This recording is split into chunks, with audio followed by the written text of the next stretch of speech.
যারা ওয়েবে আছো তারা একটু কমেন্ট করে জানিয়ে দাও তো যে সাউন্ড ক্লিয়ার শোনা যাচ্ছে কিনা। যারা ওয়েবে আছো আচ্ছা ঠিক আছে, সাউন্ড ক্লিয়ার। ওকে ওকে ওকে, দাঁড়াও আমি একটু ফেসবুকটা দেখে নিই।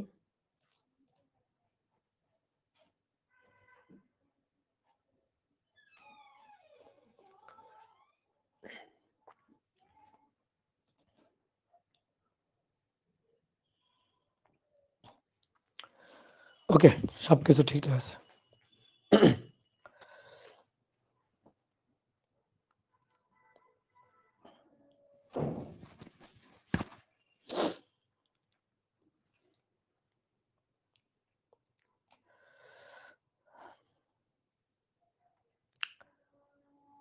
এফবিতে ক্লাস গেছে, দেখো এফবিতে ক্লাস হচ্ছে, চেক করো, দেখো এফবিতে ক্লাস আছে। ওকে, তো আশা করি সবাই ভালো আছো, সবাই সুস্থ আছো। আজকে আমরা নিউটনিয়ান বলবিদ্যা অধ্যায়ের পঞ্চম ক্লাসটা করব।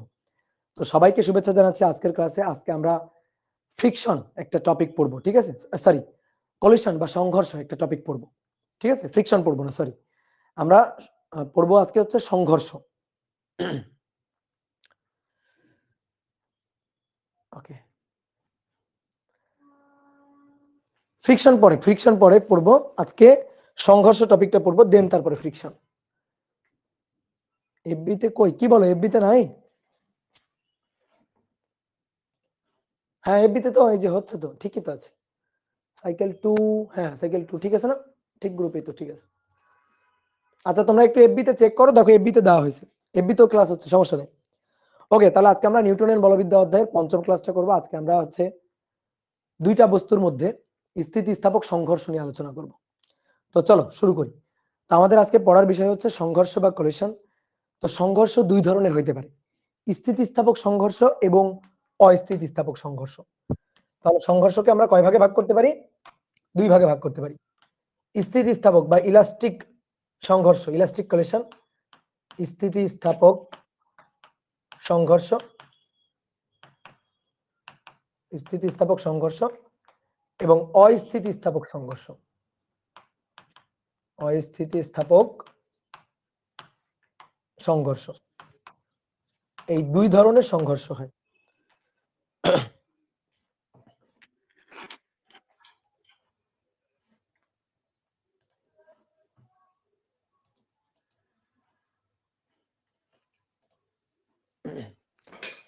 তো এই দুই ধরনের সংঘর্ষ হয়। এবার স্থিতিস্থাপক সংঘর্ষ কি আর স্থিতিস্থাপক সংঘর্ষ কি, শোনো। ধরো দুইটা বস্তুর মধ্যে সংঘর্ষ হইল, তো সংঘর্ষে ভরবেগ সংরক্ষিত হতে হবে আর গতিশক্তি সংরক্ষণশীলতার ব্যাপারটা ঘটতে পারে। যে সকল সংঘর্ষে ভরবেগ এবং গতিশক্তি দুটোই সংরক্ষিত হয় সেই সংঘর্ষ হচ্ছে স্থিতিস্থাপক সংঘর্ষ। যে সংঘর্ষে ভরবেগ সংরক্ষিত হয় বাট গতিশক্তি সংরক্ষিত হয় না সেই সংঘর্ষকে বলা হয় অস্থিতিস্থাপক সংঘর্ষ। তার মানে কি দাঁড়াইলো, সংঘর্ষ মাত্রেই ভরবেগ তাকে সংরক্ষণশীল হতেই হবে। তাহলে স্থিতিস্থাপক সংঘর্ষের শর্ত হচ্ছে ভরবেগ সংরক্ষিত হবে, ভরবেগ সংরক্ষিত হবে এবং সাথে সাথে গতিশক্তিটাকেও সংরক্ষিত থাকতে হবে, গতিশক্তিও সংরক্ষিত হতে হবে। কিন্তু অস্থিতিস্থাপক সংঘর্ষে ভরবেগ সংরক্ষিত, ভরবেগ সংরক্ষিত বাট গতিশক্তি সংরক্ষিত নয়, অর্থাৎ গতিশক্তি অসংরক্ষিত। তাহলে কোন সংঘর্ষ স্থিতিস্থাপক হবে নাকি অস্থিতিস্থাপক হবে, বলতো এটা কি, কে নির্ধারণ করে? গতিশক্তি নির্ধারণ করে। যদি দেখি সংঘর্ষের আগে বস্তু দুইটার গতিশক্তি সমষ্টি আর সংঘর্ষের পরে বস্তু দুইটার গতিশক্তি সমষ্টি সমান সমান, তাহলে সেই সংঘর্ষ স্থিতিস্থাপক। আর যদি সমান সমান না হয় তাহলে সেই সংঘর্ষটা হচ্ছে অস্থিতিস্থাপক। কথা বুঝছো? তাহলে গতিশক্তি নির্ধারণ করে দিচ্ছে যে কোন বস্তু স্থিতিস্থাপক হবে নাকি অস্থিতিস্থাপক হবে। ক্লিয়ার? কথা বুঝতে পারছো? তাহলে এবার আসো আমরা একটু এই ব্যাপারটা বুঝি, এগুলো তো বইয়ের বাংলা কথা। তাহলে আমরা এই জিনিসটাকে একটু ম্যাথমেটিক্যালি বোঝার চেষ্টা করি যে ভরবেগ সংরক্ষিত হওয়া বলতে আসলে কি বোঝায়। গতিশক্তি সংরক্ষিত হওয়া বলতে আসলে কি বোঝায়? ধরো দুটো বস্তুর মধ্যে সংঘর্ষ হচ্ছে, এই একটা বস্তু, এই বস্তুটা m1 ভর, ধরো সরল রৈখিক পথে সে u1 বেগ নিয়ে চলছে। এই আর একটা বস্তু, এটা m2 ভর, সরল রৈখিক পথে সে u2 বেগ নিয়ে চলছে। আমি মেনশন করে দিলাম যে u1 is greater than u2। সরল রৈখিক পথে যদি u1 এর মানটা u2 এর চেয়ে বড় হয়, তাহলে একটু পরে গিয়ে তো দুইটা বস্তু পরস্পরের সাথে ধাক্কা লাগাবে। তাহলে এই মনে করো সংঘর্ষকালীন সময়ের ঘটনা, যে সংঘর্ষকালীন সময়ে m1 m2 এর উপর ধাক্কা দিল আর m2 m1 এর উপর ধাক্কা দিল। কি ক্লিয়ার? এবার সংঘর্ষের পরবর্তী ঘটনা, সংঘর্ষের পরে m1 সে চলতেছে শেষ বেগ v1 নিয়ে, আর সংঘর্ষের পরে m2 সে চলতেছে শেষ বেগ v2 নিয়ে। আমরা শেষ বেগ আদি বেগ কিভাবে বলবো? সংঘর্ষের আগের গুলা হচ্ছে আদি, সংঘর্ষের পরের গুলা হচ্ছে শেষ। তাহলে সংঘর্ষের আগে আদি বেগ u1, আদি বেগ u2, সংঘর্ষের পরে m1 ভরের বস্তুর আদি বেগ v1, m2 ভরের বস্তুর শেষ বেগ v1, m2 ভরের বস্তুর শেষ বেগ হচ্ছে v2। কি ক্লিয়ার? এবার আসো ভরবেগ সংরক্ষিত হওয়া। ভরবেগ সংরক্ষিত হওয়া মানে এই যে দুইটা বস্তু, এই দুইটা বস্তুর আদি ভরবেগ অর্থাৎ m1 u1 plus m2 u2 আদি ভরবেগের সমষ্টি সমান সমান m1 v1 plus m2 v2 অর্থাৎ শেষ ভরবেগের সমষ্টি সমান সমান হতে হবে। তাহলে সেই সংঘর্ষকে আমরা সেই সংঘর্ষে আমরা বলতে পারবো ভরবেগ সংরক্ষিত। কি ক্লিয়ার? যদি সমান সমান না হয় তাহলে সেই ক্ষেত্রে ভরবেগ অসংরক্ষিত। এবার কথা হচ্ছে ভরবেগ অসংরক্ষিত হতে পারে না, সংঘর্ষ মাত্রায় ভরবেগ সংরক্ষিত হতেই হবে, সেটা স্থিতিস্থাপক হোক বা অস্থিতিস্থাপক হোক। যদি ভরবেগ অসংরক্ষিত হয় তার মানে ব্যাপারটা হচ্ছে সংঘর্ষই ঘটে নাই। ঠিক আছে, কাল্পনিক কথাবার্তা, সংঘর্ষে আসলে ঘটে নাই। সংঘর্ষ হলে অবশ্যই ভরবেগ সংরক্ষিত হতে হবে। তাহলে এই ক্ষেত্রে এই যে স্থিতিস্থাপক সংঘর্ষের ক্ষেত্রে দেখো, এই যে স্থিতিস্থাপক সংঘর্ষের ক্ষেত্রে আমরা লিখতে পারি যে summation of P initial, summation of P final. ঠিক আছে, সামেশন অফ পি ফাইনাল। অস্থিতিস্থাপক সংঘর্ষের ক্ষেত্রেও আমরা এই শর্তটা লিখতে পারি, অর্থাৎ সামেশন অফ পি ইনিশিয়াল সমান সমান সামেশন অফ পি ফাইনাল। সংঘর্ষের আগেও পরে ভরবেগের সমষ্টি সমান সমান। এইবার আসো গতিশক্তি অসংরক্ষিত হওয়ার ব্যাপারটা কি? গতিশক্তি অসংরক্ষিত হওয়া মানে হচ্ছে সংঘর্ষের আগে বস্তু দুইটার গতিশক্তি সমষ্টি half m1 u1 square plus half m2 u2 square equal to half m1 v1 square plus half m2 v2 square. এইটা যদি সমান সমান না হয়, আগে বস্তু দুইটার গতিশক্তি সমষ্টি পরে গতিশক্তি সমষ্টি সমান সমান না হয়, তাহলে সেই সংঘর্ষ হচ্ছে অস্থিতিস্থাপক সংঘর্ষ। এই যে গতিশক্তি নির্ধারণ করে দিচ্ছে সংঘর্ষ স্থিতিস্থাপক হবে নাকি অস্থিতিস্থাপক হবে। তাহলে দ্বিতীয় শর্তটা হচ্ছে summation of E K initial, গতিশক্তি initial equal to summation of E K final, গতিশক্তি ফাইনাল সমান সমান হবে।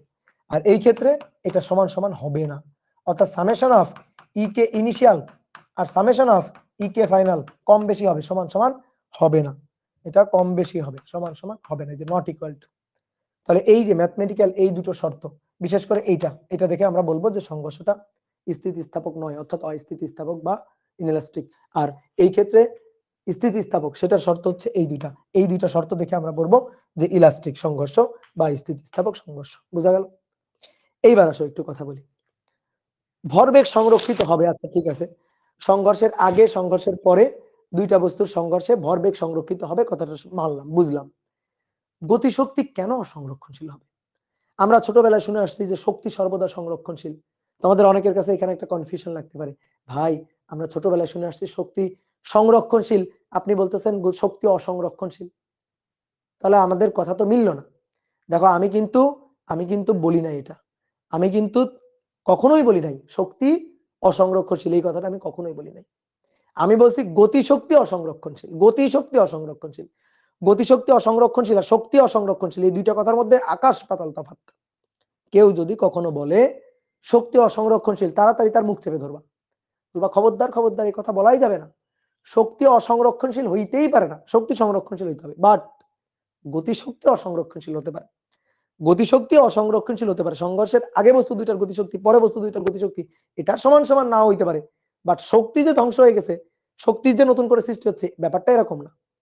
শক্তি, মোট শক্তির পরিমাণ আগেও যা ছিল মোট শক্তির পরিমাণ পরেও তাই। শক্তি কখনো সৃষ্টি হবে না, ধ্বংস হবে না, অর্থাৎ মোট শক্তি সর্বদাই সংরক্ষণশীল। কিন্তু গতিশক্তি এটা অসংরক্ষণশীল হতে পারে। কিভাবে হতে পারে? ধরো সংঘর্ষের আগে দুইটা বস্তুর গতিশক্তি সমষ্টি ছিল 100 জুল, সংঘর্ষের পরে হচ্ছে 90 জুল, তাহলে কি হইলো? 10 জুল নাই। এই 10 জুল গেল কোথায়? এই 10 জুল দুইটা বস্তুর মধ্যে সংঘর্ষে তাপ উৎপন্ন হয়, দুইটা বস্তুর মধ্যে সংঘর্ষে শব্দ উৎপন্ন হয়, এরকম বিভিন্ন ভাবে অন্যান্য ক্ষেত্রে এই শক্তিটা খরচ হয়ে গেছে, অর্থাৎ শক্তি অন্য কোনো শক্তিতে রূপান্তরিত হয়ে গেছে, শক্তি একেবারে ভস্ম হয়ে যায় নাই, বা নতুন করে শক্তি কখনো সৃষ্টিও হবে না। তাহলে সংঘর্ষের আগে আর পরে যদি ম্যাচ না করে, গতিশক্তি যদি ম্যাচ না করে, তার মানে যতটুকু কম বেশি হচ্ছে সেটা হয়তো অন্য কোনো শক্তিতে রূপান্তরিত হয়ে গেছে। এটাই হচ্ছে কথা, যে সংঘর্ষে অন্য কোনো শক্তিতে কতটুকু শক্তি খরচ হয়ে গেছে, রূপান্তরিত হয়ে গেছে, সেটাই হচ্ছে সংঘর্ষের আগে এবং পরে বস্তু দুইটার গতিশক্তির ব্যবধান, গতিশক্তির ডিফারেন্স। আর যদি দেখি ডিফারেন্স জিরো, তার মানে সমান সমান, তাহলে তো সেই সংঘর্ষ স্থিতিস্থাপক সংঘর্ষ। এবার আসো খুব ইম্পর্টেন্ট কথা, আমাদের আলোচনার বিষয়বস্তু হচ্ছে স্থিতিস্থাপক সংঘর্ষ, এবং তাও মজার কথা হচ্ছে, ঠিক আছে, বা সুখের কথা হচ্ছে, আমাদের পড়তে হবে একমাত্রিক স্থিতিস্থাপক সংঘর্ষ।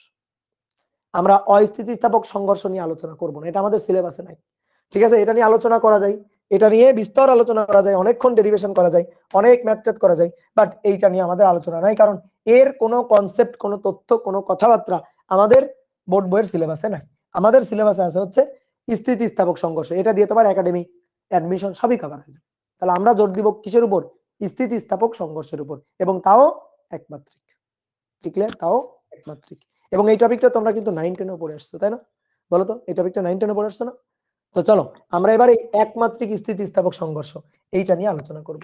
তাহলে হেডিংটা সুন্দর করে লিখে ফেলো, একমাত্রিক স্থিতিস্থাপক সংঘর্ষ, ঠিক আছে, একমাত্রিক স্থিতিস্থাপক সংঘর্ষ। তাহলে আসো একটু চিত্র আঁকি। একটা বস্তু যার ভর m1, বেগ u1, আদিবেগ। একটা বস্তু যার ভর m2 আর আদিবেগ u2।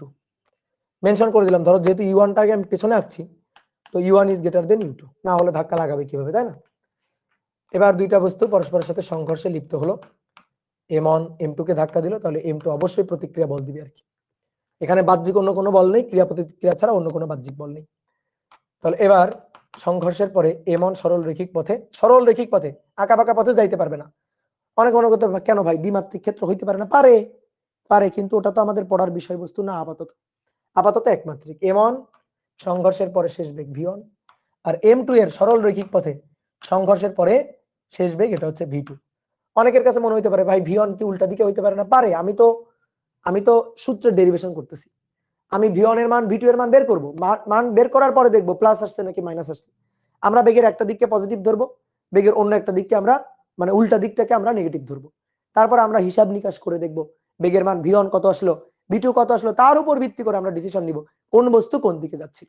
তো আপাতত আমি জাস্ট ডেরিভেশন করব, তো আমি সবগুলো বেগকে পজিটিভ ডিরেকশনে ধরে নিলাম, অর্থাৎ এই দিকটা আমার পজিটিভ, এই দিকের বেগগুলা পজিটিভ, এই দিকের বেগগুলা নেগেটিভ। তাহলে আমি আপাতত সব বেগগুলাকে পজিটিভ ডিরেকশনে ধরে নিলাম, ঠিক আছে। দেখো u1 পজিটিভ দিকে, u2 পজিটিভ দিকে, x অক্ষের ধনাত্মক দিকে, v1 x অক্ষের ধনাত্মক দিকে, v2 x অক্ষের ধনাত্মক দিকে। আপাতত এটা ধরেই আমরা ডেরিভেশন সামনের দিকে আগাই।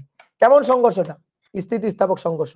তাহলে স্থিতিস্থাপক সংঘর্ষে ভরবেগ সংরক্ষিত হতে হবে, প্রথম শর্ত, ভরবেগ সংরক্ষিত হতে হবে, ভরবেগ সংরক্ষিত। তাহলে ভরবেগ সংরক্ষিত, that means m1 u1 plus m2 u2 এটা equal to m1 v1 plus হচ্ছে m2 v2। ওকে, আচ্ছা একটা কাজ করি, আমরা m1 এর গুলাকে এক পাশে নিয়ে যাই আর m2 এর গুলাকে এক পাশে নিয়ে যাই। তাহলে m1 v1 টাকে এই পাশে নিয়ে গেলাম, তাহলে m1 u1 মাইনাস v1। এবার m2 u2 টাকে এই পাশে নিয়ে যাব, m2 u2 এই পাশে নিয়ে গেলে মাইনাস হবে, তাহলে m2 এখানে আছে v2 মাইনাস হবে u2। তাহলে কি করলাম, m1 এর গুলাকে এক পাশে রাখলাম আর m2 গুলাকে এক পাশে নিলাম, বুঝছো? ওকে, এই সমীকরণটাকে আমি বললাম 1 নং সমীকরণ। এবার স্থিতিস্থাপক সংঘর্ষের দ্বিতীয় গুরুত্বপূর্ণ সংঘর্ষ মানে শর্ত, সেটা হচ্ছে গতিশক্তি সংরক্ষিত। গতিশক্তি সংরক্ষিত, গতিশক্তি সংরক্ষিত, দ্যাট মিন্স সংঘর্ষের আগে এর গতিশক্তি হাফ m1 u1 স্কয়ার, সংঘর্ষের আগে এই বস্তুর গতিশক্তি হাফ m2 u2 স্কয়ার, সংঘর্ষের পরে এই বস্তুর গতিশক্তি half m1 v1 square, half m2 v2 square. ডান? বলো কি করতে ইচ্ছা করতেছে তোমার? যা করতে ইচ্ছা করতেছে তাই করে দাও। হাফ হাফ হাফ হাফ কাটাকাটি করতে ইচ্ছা করছে, কি তাই না? বলো। এবার একটা কাজ করো, আবার আগের মতো m1 গুলাকে এক পাশে নাও আর m2 গুলাকে এক পাশে নাও। m1 u1 square m1 v1 square m1 v1 square কে এই পাশে নিলাম, তাহলে m1 u1 square minus v1 square সমান সমান এই m2 u2 স্কয়ার কে এই পাশে পাঠাবো, তাহলে m2 v2 square minus u2 square সমীকরণ নম্বর 2। এবার 1 নম্বর এবং 2 নম্বর সমীকরণের দিকে কিছুক্ষণ তাকায় থাকো, কিছুক্ষণ এইভাবে তাকায় থাকো। দেখো 1 নম্বর সমীকরণ আর 2 নম্বর সমীকরণ তোমার সাথে কথা বলবে এবং কথা বলে ওরা কিছু করতে বলবে। বলো বলো কি করতে বলছে? ইয়েস, ভাগ করতে বলছে। দেখো ওরা বলছে যে ভাগ করো, 2 কে 1 দিয়ে ভাগ করো। বলো বলছে কিনা? আমার সাথে তো কথা বলছে, তোমাদের সাথে বলবে। সমীকরণ কথা বলে, বুঝছো? ফিজিক্সের সমীকরণ কথা বলে। 2 কে 1 দিয়ে ভাগ দিতে বলছে, তাহলে ভাগ দিলে দেখো m1, আচ্ছা এইটা কে দেখো তো এটা লেখা যায় কিনা, u1 square minus v1 square, that means u1 minus v1 a square minus b square সূত্র u1 plus v1 divided by এই যেটা, তাহলে m1 u1 মাইনাস v1। তারপরে এখানে m2 v2 minus u2 v2 plus u2 তাকে ভাগ দিতে বলছে এটা দিয়ে, তাহলে m2 v2 মাইনাস u2 2 কে 1 দিয়ে ভাগ দিলাম। এবার দেখো কাটাকাটির একটা উৎসব লেগে যাবে। এই দেখো মাইনাসের এই পার্টটা কাটাকাটি, মাইনাসের এই পার্টটা এখান থেকেও কাটাকাটি। এবার তাহলে কি হলো, ও আচ্ছা আরো কাটবে, m2 m2 m1 m1 কাটবে। এবার পড়ে থাকলো কি পাশে ভাই u1 প্লাস v1, আর এই পাশে কে পড়ে থাকলো v2 প্লাস u2 পড়ে থাকলো। এবার একটা কাজ করো তো, u গুলাকে এক পাশে আর v গুলাকে এবার এক পাশে নিয়ে যাও, তাহলে u1 মাইনাস u2 এটা equal to v2 minus v1। Okay done, u1 minus u2 equal to v2 minus v1। Clear? এইটা দেখো তো আদি বেগ দুইটার ডিফারেন্স না, পার্থক্য না, আদি বেগের পার্থক্য u1 মাইনাস u2 আদি বেগের পার্থক্য, এটা আদি বেগের পার্থক্য, তাই না? এই যে u1 আর এটা u2, তাহলে u1 মাইনাস u2 আদি বেগের পার্থক্য, তাহলে এটা হচ্ছে ডেল ইউ আর এটা v2 মাইনাস v1 দুইটা বস্তুর শেষ বেগের পার্থক্য না, তাহলে শেষ বেগের পার্থক্য that is del V, del U সমান সমান ডেল ভি, ডেল ইউ সমান সমান ডেল ভি। তাহলে এটা একটু বাংলা তর্জমা করি তো, তাহলে সংঘর্ষের পরে বস্তু দুইটার বেগের বিয়োগফল সংঘর্ষের আগে বস্তু দুইটার বেগের বিয়োগফল সমান সমান থাকবে, ঠিক আছে? সমান সমান থাকবে। আর বেগ ভেক্টর অবশ্যই এটা ভেক্টর বিয়োগ করব আর কি, দিকটিক বুঝে বুঝে বিয়োগ করব, দিকটিক বুঝে তারপর আমরা বিয়োগ করব। তাহলে v2 আর v1 এর ডিফারেন্স পার্থক্য বা বিয়োগফল এবং u1 এবং u2 এর বিয়োগফল, এই দুইটা পরস্পর সমান, এই দুইটা পরস্পর কি হবে সমান। তাহলে স্থিতিস্থাপক সংঘর্ষের ক্ষেত্রে আমি একটা খুবই গুরুত্বপূর্ণ ব্যাপার পেলাম, সেটা হচ্ছে একটা গুরুত্বপূর্ণ একটি ডিসিশন আমরা এখান থেকে নিতে পারলাম, সেটা হচ্ছে যদি দুইটা বস্তুর মধ্যে স্থিতিস্থাপক সংঘর্ষ হয় তাহলে সংঘর্ষের আগে বস্তু দুইটার বেগের পার্থক্য পরের পার্থক্য সমান সমান হতে হবে, তাহলে স্থিতিস্থাপক সংঘর্ষ। চট করে আমি দেখে বলে দিতে পারবো। ধরো তুমি আমাকে এক দুটো বস্তুর মধ্যে সংঘর্ষের আগের বেগ পরের বেগ সব দিয়ে দিলা, দিয়ে বললা ভাই দেখেন তো এটা স্থিতিস্থাপক নাকি, আমি দেখেই বলে দিতে পারবো এটা স্থিতিস্থাপক নাকি অস্থিতিস্থাপক। কেমনে বলবো? আমি বস্তু দুইটার আগের যে বেগটা আদি দুইটা বেগ যেটা বিয়োগ করব, পরে যে দুইটা বেগ v1 v2 বিয়োগ করব, বিয়োগ করে যদি দেখি সমান তাহলে বলবো স্থিতিস্থাপক, আর যদি দেখি সমান হয়নি তাহলে বলবো অস্থিতিস্থাপক সংঘর্ষ। কথা বুঝছো? তাহলে এটা দেখেই কিন্তু বলে দেওয়া যায়। ক্লিয়ার? এই শর্তটা কিন্তু আমাকে বলে দিবে যে স্থিতিস্থাপক নাকি অস্থিতিস্থাপক। এবার আসো খুব ইম্পর্টেন্ট কথা, এটাকে আমরা কিন্তু আপেক্ষিক বেগও বলতে পারি। স্থিতিস্থাপক সংঘর্ষে বস্তুদ্বয়ের আপেক্ষিক বেগ আগে আর পরে আপেক্ষিক বেগ সমান সমান। আপেক্ষিক বেগ, আপেক্ষিক বেগ কেন?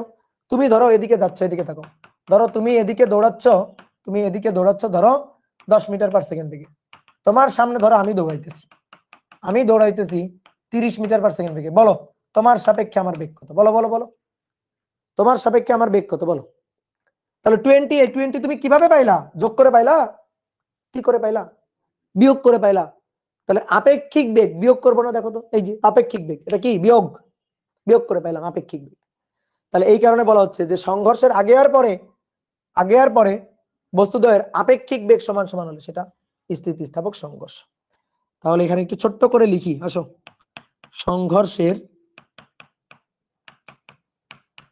আগে ও পরে বস্তুদ্বয়ের আপেক্ষিক বেগ সমান। কখন? বস্তুদ্বয়ের আপেক্ষিক বেগ সমান। তো কখন এটা হবে? স্থিতিস্থাপক সংঘর্ষ।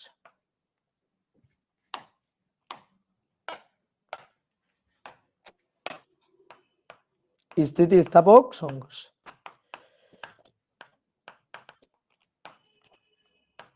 তাহলে এই ডিসিশনটা আমরা এখান থেকে কিন্তু নিতে পারি। অনেক সময় দেখবে আমাদের সৃজনশীল প্রশ্ন বা অনেক বড় বড় প্রশ্ন কিন্তু এখান থেকে এটা দেখেই আমরা আগে থেকেই অ্যান্সার বলে দিতে পারবো। ক্লিয়ার? ওকে, আসো এইবার আসো, শোনো, দুটো বস্তুর মধ্যে যদি স্থিতিস্থাপক সংঘর্ষ হয় তাহলে সংঘর্ষের পরে বস্তু দুইটার যে বেগ হবে না, মানে v1 v2 যেটা হবে, সেটা ইচ্ছা মতো দুটো মান হয় না। ধরো দুটো বস্তুর মধ্যে সংঘর্ষ ঘটলো, সংঘর্ষ ঘটার পরে আমি বললাম এই দুইটা বস্তুর মধ্যে স্থিতিস্থাপক সংঘর্ষ ঘটছে, সংঘর্ষের পরে বস্তু দুইটার বেগ এত ও এত, ইচ্ছা মতো বললাম, ইচ্ছা মতো হয় না। সংঘর্ষ যদি স্থিতিস্থাপক হতে হয় তাহলে সংঘর্ষের পরে বস্তু দুইটার বেগ অবশ্যই ফিক্সড দুইটা মান হইতে হবে। আমরা সেটাই বের করতে চাই। সংঘর্ষ যদি স্থিতিস্থাপক হয় তাহলে সংঘর্ষের পরবর্তীতে বেগ কত। তাহলে সংঘর্ষ আমরা যা চাচ্ছি আর কি, সংঘর্ষ স্থিতিস্থাপক হলে, স্থিতিস্থাপক হলে সংঘর্ষ পরবর্তী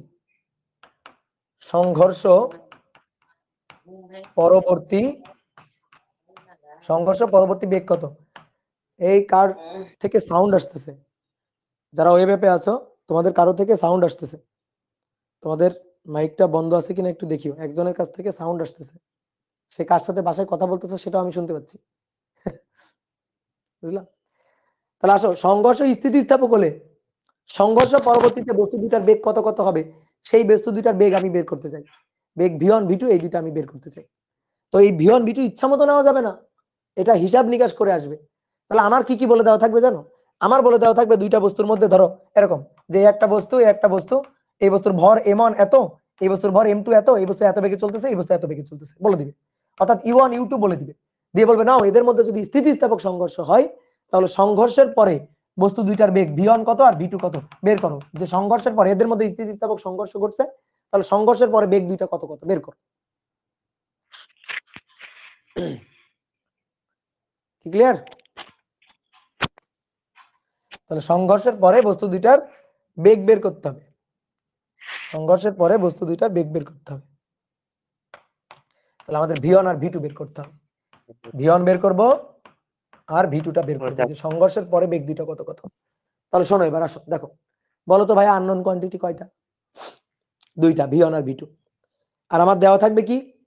আমার দেওয়া থাকবে হচ্ছে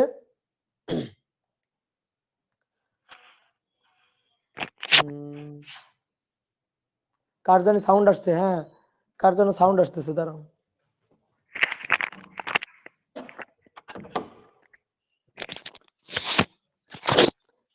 এমডি গোলাম মুর্শেদ, হ্যাঁ পাইছি।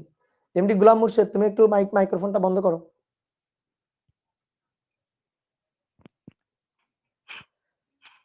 করছো?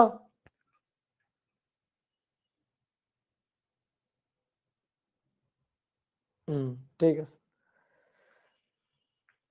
ওকে ওকে। চলো তাহলে আমরা v1 v2 বের করতে চাই। তাহলে আননোন কোয়ান্টিটি কয়টা? দুটো, একটা v1 আর একটা v2, দুইটা আননোন কোয়ান্টিটি।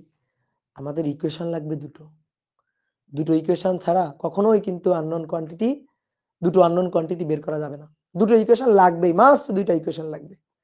দেখি তোমরা কেমন পারো বলো তো, এইটা আমাকে একটু বের করে দাও তো। ধরো 2x + 3y = 8 আর 4x + 6y = 10। এখান থেকে x আর y বের করে দাও। দাও, এখান থেকে x আর y বের করে দাও। পারবা ক্যালকুলেটর থেকে সলভ করতে? 2x + 3y 8, 4x + 6y 10। দেখো ক্যালকুলেটর, অনেকে চাপতেছো না ক্যালকুলেটর, দেখো ম্যাথ এরর আসে। দেখো ক্যালকুলেটরের মাথা এরর চলে আসছে, ঠিক আছে? ক্যালকুলেটরের মাথা কি এরর চলে আসছে না? বলো এই যে কেন মাথা এরর চলে আসলো ক্যালকুলেটরের কারণ কি জানো? ওই যে আমি বললাম একটু আগে, আননোন কোয়ান্টিটি দুটো, ইকুয়েশন লাগবে অ্যাটলিস্ট দুটো। কি ক্লিয়ার? অ্যাটলিস্ট দুটো লাগবে। কেন? আননোন কোয়ান্টিটি এক্স আর ওয়াই। ভাই ইকুয়েশন তো আপনি দুটোই দিছেন। না রে ভাই, ইকুয়েশন আমি দুটো দিই নাই, ইকুয়েশন দিছি একটা। একটা ইকুয়েশনই আসলে দুইবার দিছি। কেমনে জানো? দেখো, এই দুইটা সমান্তরাল ইকুয়েশন। এই যে এই ইকুয়েশনে দেখো, এইটুকুরে 2 দিয়ে গুণ করে দেখো, এটা পেয়ে যাবা। এই দুইটা সমান্তরাল ইকুয়েশন, এরকম সমান্তরাল রেখা। আচ্ছা, এদেরকে সলভ করলে আমি এদের ছেদ বিন্দু পাবো না? সমাধান করলে, সলভ করলে যে স্থানাঙ্ক এক্স আর ওয়াই এর যে মান পাবো, সেটা তো এদের ছেদ বিন্দু। তো সমান্তরাল দুইটা রেখা, এরা কোনোদিন পরস্পরকে ছেদ করবেই না। তাহলে আননোন কোয়ান্টিটি দুটো হলে মৌলিক ইকুয়েশন লাগবে দুইটা। আননোন কোয়ান্টিটি দুটো হলে মৌলিক ইকুয়েশন লাগবে দুইটা। এই দুইটা মৌলিক ইকুয়েশন না। ধরো এখানে 16 আছে, 10 এর জায়গায় 16 আছে, তাহলে পুরো এই ইকুয়েশনটাকে 2 দিয়ে গুণ করলে এই ইকুয়েশনটা চলে আসে। তাহলে দুটো মৌলিক ইকুয়েশন হতে হবে।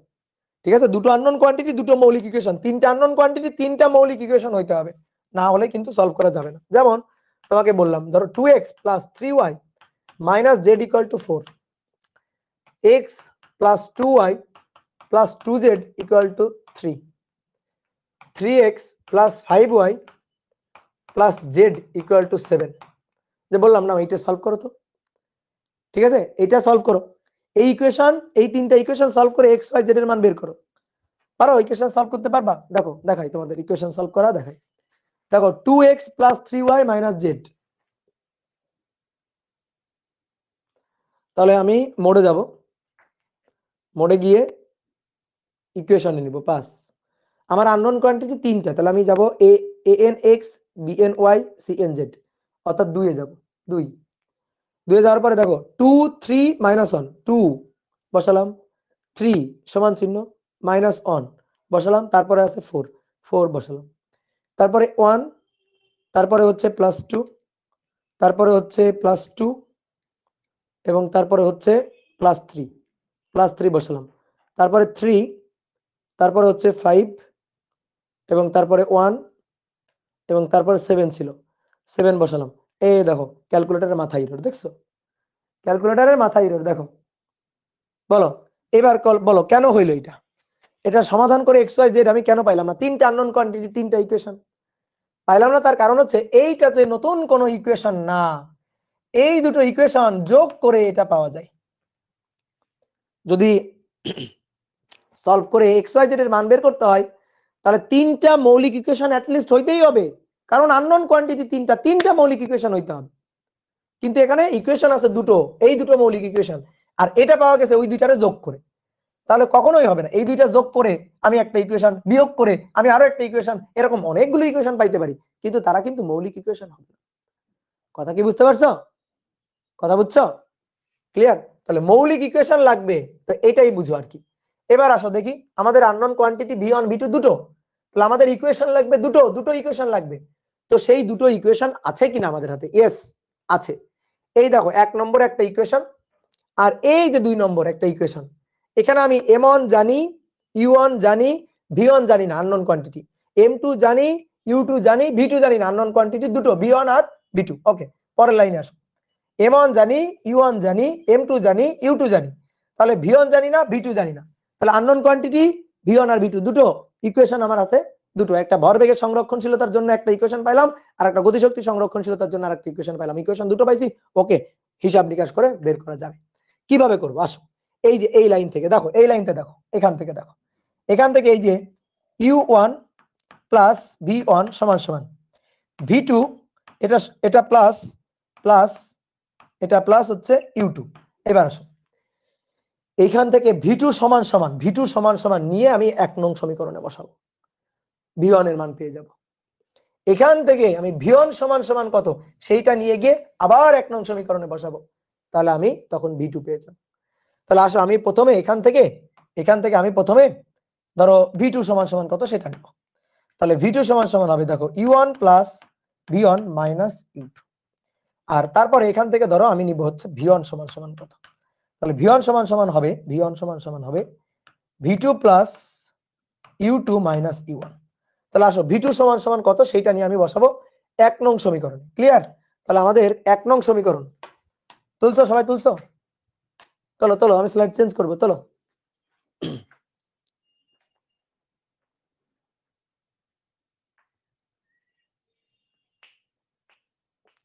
তুলছো। ওকে, তাহলে চলো এবার আমরা ভি2 সমান সমান কত সেটা নিয়ে 1 নং সমীকরণে বসাই। তাহলে 1 নং সমীকরণটা কি আছে দেখি।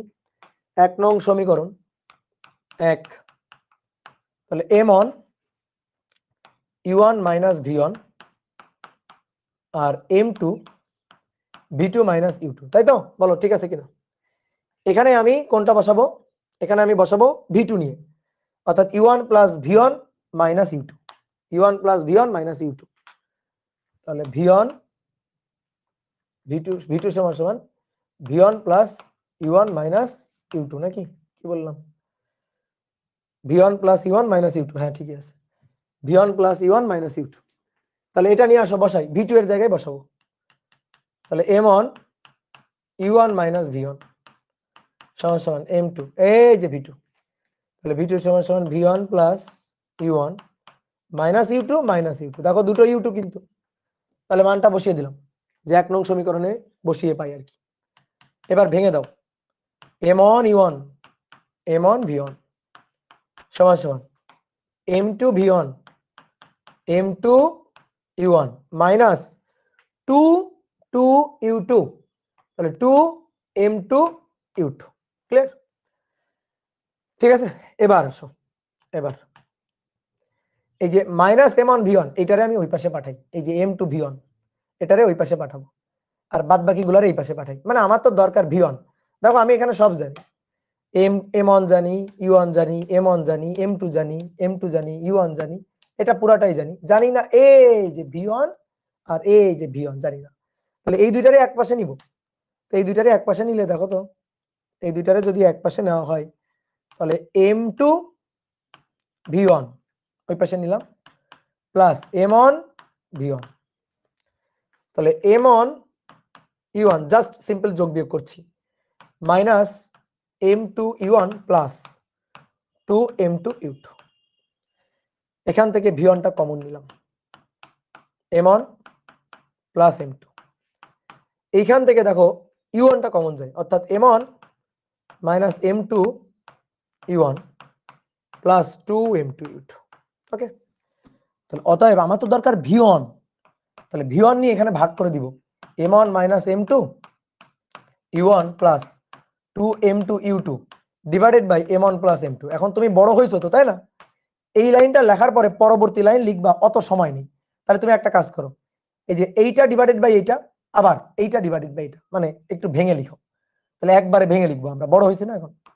তাহলে m1 minus m2 divided by m1 plus m2 u1 2 m2 u2 divided by m1 plus m2। আমি যেভাবে লিখে দিলাম এইভাবে লিখিও, তাহলে সুবিধা আছে। ঠিক আছে, একটু এখানে মাতব্বরি করা যাবে না, একেবারে মাতব্বরি বন্ধ। অনেক সময় মাতব্বরি করতে গিয়ে দেখবা বড় একটা সূত্র বানায় ফেলছো, হিসাব নিকাশ করতে গিয়ে বিপদে পড়ে যাচ্ছ। ক্লিয়ার? u1 প্লাস v1 হবে না, u1 প্লাস v1 ও যা, v1 প্লাস u1 ও তাই, একই তো কথা, তাই না? বুঝতে পারছো?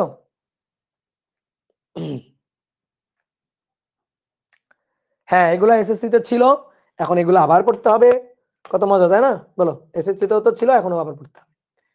এইবার আমি সুন্দর করে v1 এর সেই সুন্দর সূত্রটা, বড় একটা সূত্র পেয়ে গেলাম। অনেকের মন খারাপ হয়ে গেছে, ভাই এত বড় একটা সূত্র। মন খারাপ করার কিছু নাই, আপাতত একটু লিখো, দেন তারপরে মনে করো যে শর্টকাট তো আছেই। তাহলে এবার আসো, এবার আবার 1 নং সমীকরণ। এবার 1 নং সমীকরণে কি বসাবো? এবার 1 নং সমীকরণে বসাবো v1 equal to v2 plus u2 minus u1, v1 equal to v2 plus u2 minus u1, তাই তো? v1 equal to v2 plus u2 minus v1, এটা বসাবো 1 নং সমীকরণে। তাহলে m1 u1 মাইনাস v1 এটা সমান সমান m2 v2 মাইনাস u2। আসো, কোথায় v1 আছে বসাই দিই, m1 u1 মাইনাস v1, এই যেটা। তাহলে minus v2 minus u2 plus u1 সমান সমান m2 v2 minus m2 u2। ওকে, দেখো এবার u1 দুটো u1 2 u1, তাহলে 2, আচ্ছা লিখি তারপরে ভাঙি, m1 2 u1 minus v2 minus u2 m2 v2 minus m2 u2, এবার ভেঙে দাও 2 m1 u1 minus m1 v2 minus m1 u2, m2 v2 minus m2 u2। ওকে ডান। তাহলে এবার কি করতে হবে, এবার আমাদের টার্গেট হচ্ছে আমাদের v2 বের করা। এখানে v2 আছে, এখানে v2 আছে, v2 গুলাকে এক পাশে নিতে হবে। ওকে গুড, তাহলে এটাকে ওই পাশে নিয়ে যাব। তাহলে m2 v2, তারপর আবার এটাকে নিয়ে গেলে প্লাস m1 v2। ওকে ঠিক আছে, তাহলে এখানে পড়ে থাকলো 2 m1 u1 minus m1 u2 plus m2 u2। তাহলে আমাদের টার্গেট কিন্তু v2 বের করা। ওকে, তাহলে m1 প্লাস m2, v2 কে কমন নিয়ে নিলাম। এবার দেখো তো সাজাইয়ে যদি এই পার্টটাকে আগে নিয়ে লিখি, তাহলে m2 মাইনাস m1 u2 টা কমন গেল, আর প্লাস 2 m1 u1 হয়ে গেল। টার্গেট v2 বের করা, সুন্দর করে এটা ভাগ দিয়ে দিব, এটা ভাগ দিয়ে এর নিচে, এটা ভাগ দিয়ে এর নিচে। ঠিক আছে, তাহলে অতএব v2, তাহলে m2 মাইনাস m1 নিচে divided by m1 plus m2 u2 plus 2 m1 u1 divided by m1 plus m2। কি ক্লিয়ার? এই কি করলাম, তাহলে এই হচ্ছে আমাদের কাঙ্ক্ষিত v2 এর সূত্র। এবার সুন্দর করে এই দুইটা সূত্র একেবারে আত্মার সাথে গেঁথে ফেলতে হবে। কিন্তু কথা হচ্ছে এই সূত্র অনেকের মনে থাকে না, মনে রাখতে কষ্ট হয়, স্বাভাবিক ব্যাপার, এত বড় সূত্র মনে রাখতে তো কষ্ট হবেই। ঠিক আছে, এইবার শোনো, আমরা কিন্তু এখন ম্যাথ ট্যাথ করতে গেলে একেবারে ডিরেক্ট এই সূত্র ব্যবহার করব, এবং এই সূত্র মনে রাখা সহজ। বিশ্বাস করো আমার, সূত্র মনে রাখা সহজ, তুমি জাস্ট খালি লিখো, তারপরে তুমি আসি। তাহলে এই সূত্র আমরা খুব সহজে মনে রাখতে পারবো, কোনো সমস্যা নেই। ইভেন ম্যাথ করতে গিয়ে আগে তোমরা 9 10-এ কি করছো অনেক সময়, মানে একেবারে তোমরা এখান থেকে শুরু করছো ম্যাথ করার সময়, এই যে ভরবেগের সংরক্ষণশীলতা, গতিশক্তি সংরক্ষণশীলতা, এই লাইন থেকে শুরু করছো। এখন ওই জামানা নাই, ওই দিন শেষ। এখন আমরা ডাইরেক্ট এই দুটা সূত্র ব্যবহার করে ম্যাথ করব। ঠিক আছে, এএনএম নাইম বলছে আমি বিশ্বাস করি না। তুমি কি ডায়লগ দিচ্ছ, যে কাজী মারুফের ডায়লগ, আমি বিশ্বাস করি না। তাহলে এবার আসো, দেখো সূত্র কিভাবে মনে রাখা যায়। দেখাও, সূত্র ভুলে যাও, আসলে স্বাভাবিক, এত বড় সূত্র তো মনে রাখা টাফ। আচ্ছা মনে রাখতে হবে না, ভুলে যাও, মনে রাখতে হবে না, ভুলে যাও, কোনো দরকার নেই মনে রাখার। গেছো, ভুলে গেছো, আচ্ছা গুড। এইবার আসো, দেখো তোমার যখন এই সূত্র লাগবে, তুমি একেবারে সুন্দর করে সূত্র মাথা থেকে বের করে নিয়ে আসতে পারবা। কেমনে? তোমার তো v1 বের করতে হবে আর v2 বের করতে হবে, তাহলে সুন্দর করে v1 আর v2 লিখে এরকম 4টা দাগ দিবা, এরকম 4টা দাগ দিবা। কয়টা দাগ দিবা বলো? এরকম 4টা দাগ দিবা, শেষ। এরকম 4টা দাগ দিয়ে দিবা। তাহলে v1 আর v2 লিখে এরকম 4টা দাগ দিয়ে দিবা, সূত্র শেষ, হয়ে গেছে সূত্র লেখা। এই কেমনে হয়ে গেছে সূত্র লেখা, দেখো এবার। ভর কয়টা? 2টা। ওকে, তাহলে 2টা ভর, m1 m2 নিচে যোগ m1 m2, এখানেও তাই m1 m2, এখানেও তাই m1 প্লাস m2, শেষ। তাহলে নিচের কাজ শেষ, 50% কাজ শেষ, 50% কাজ শেষ। এইবার আসো উপরের কাজটা কি বের করতেছি, ভালো করে খেয়াল করবা, লিখবা না আগে, ভালো করে খেয়াল করো। কি বের করতেছি? v1 এর কারণে m1 মাইনাস m2। ওকে, যেহেতু কি বের করতেছি v1 u1, v1 এর কারণে u1, বাকি থাকলো কে? বাকি থাকলো u2। তাহলে বাকি থাকলো কে? u2। তাহলে এখানে যে যার বেগ তার দ্বিগুণ ভর, অর্থাৎ 2m2। সূত্র শেষ, সূত্র শেষ। তাহলে আমি আরেকবার বলি, শোনো, আরেকবার বলি, দেখো খেয়াল করো। নিচে m1 plus m2, m1 plus m2, m1 plus m2, m1 plus m2, নিচে শেষ, নিচে শেষ। এবার উপরে আসো, লিখবা না কেউ, ভালো করে দেখো উপরে। যখন v1 বের করবো, v1 1, ওকে ঠিক আছে, m1 মাইনাস m2। ঠিক আছে, v1 বের করতেছি, তাহলে তার বেগ u1। বাকি কে? বাকি কোন বেগটা? আদি বেগটা কোনটা? u2, যার বেগ তার দ্বিগুণ ভর, 2m2। ওকে ডান। এবার আসো, যদি উপরেরটা বুঝে থাকো, নিচেরটাও তুমি লিখতে পারবা। কেমনে? কি বের করবো? v2 2 বের করবো, তাহলে m2 মাইনাস m1, কত সহজ না? v2 বের করবো, সো u2। তাহলে u2 বসে গেল, বাকি থাকলো কে? বাকি থাকলো u1, যার বেগ তার দ্বিগুণ ভর, 2m1। এই তো সূত্র। এবার এই সূত্র তুমি ভুলে যাও, তুমি যদি চেষ্টা করো ভুলে যাবো সূত্র, তাও তুমি ভুলতে পারবে না। দেখো, তাও তুমি সূত্র ভুলতে পারবে না। কি ক্লিয়ার? কি ক্লিয়ার? তাহলে সূত্র মনে রাখা খুবই সহজ। আরো একবার, হাই হাই হাই হাই, তাহলে সূত্র আরো একবার দেখো, নিচে m1 plus m2 m1 plus m2 m1 plus m2 m1 plus m2 শেষ। উপরে v1 বের করব, তাহলে 1 m1 মাইনাস m2, v2 বের করব v2 2, তাহলে m2 মাইনাস m1, v1 এর জন্য u1, v2 এর জন্য u2, v1 এর জন্য u1, বাকি থাকলো কে? বাকি u2, যার বেগ তার দ্বিগুণ ভর। v2 এর জন্য u2, বাকি থাকলো কে? u1, যার বেগ তার দ্বিগুণ ভর। এই তো, এবার সূত্র চেষ্টা করো খালি ভুলে যাইতে, ঠিক আছে? দেখবা সূত্রই বলতে পারতেছ না। মানে আগে ছিল সূত্র মনে রাখা কঠিন, এবার দেখো সূত্র ভুলে যাওয়া কঠিন, ঠিক আছে? সূত্র ভুলে যাওয়াটাই কঠিন। এই হচ্ছে আমাদের কাঙ্ক্ষিত দুইটা সূত্র।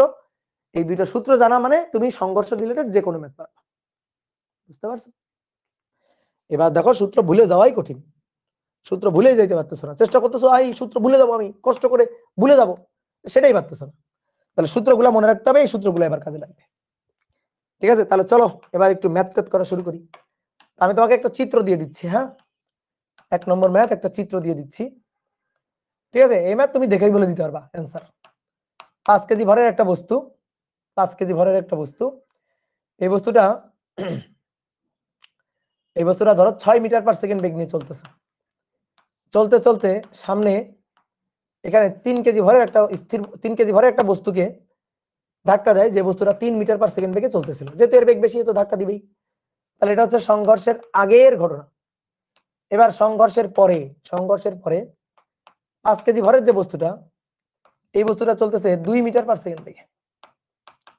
আর 3 কেজি ভরের যে বস্তুটা, এই বস্তুটা চলতেছে 5 মিটার পার সেকেন্ড বেগে, 5 মিটার পার সেকেন্ড বেগে, ঠিক আছে? তাহলে কি দেওয়া আছে দেখো, m1, এটা m2, এটা u1, এটা u2, বুঝলা? m1 তার জন্য এটা v1, m2 ভাই তার জন্য এটা v2 দেওয়া আছে। এবার প্রশ্ন কি শোনো, প্রশ্ন বলছে উক্ত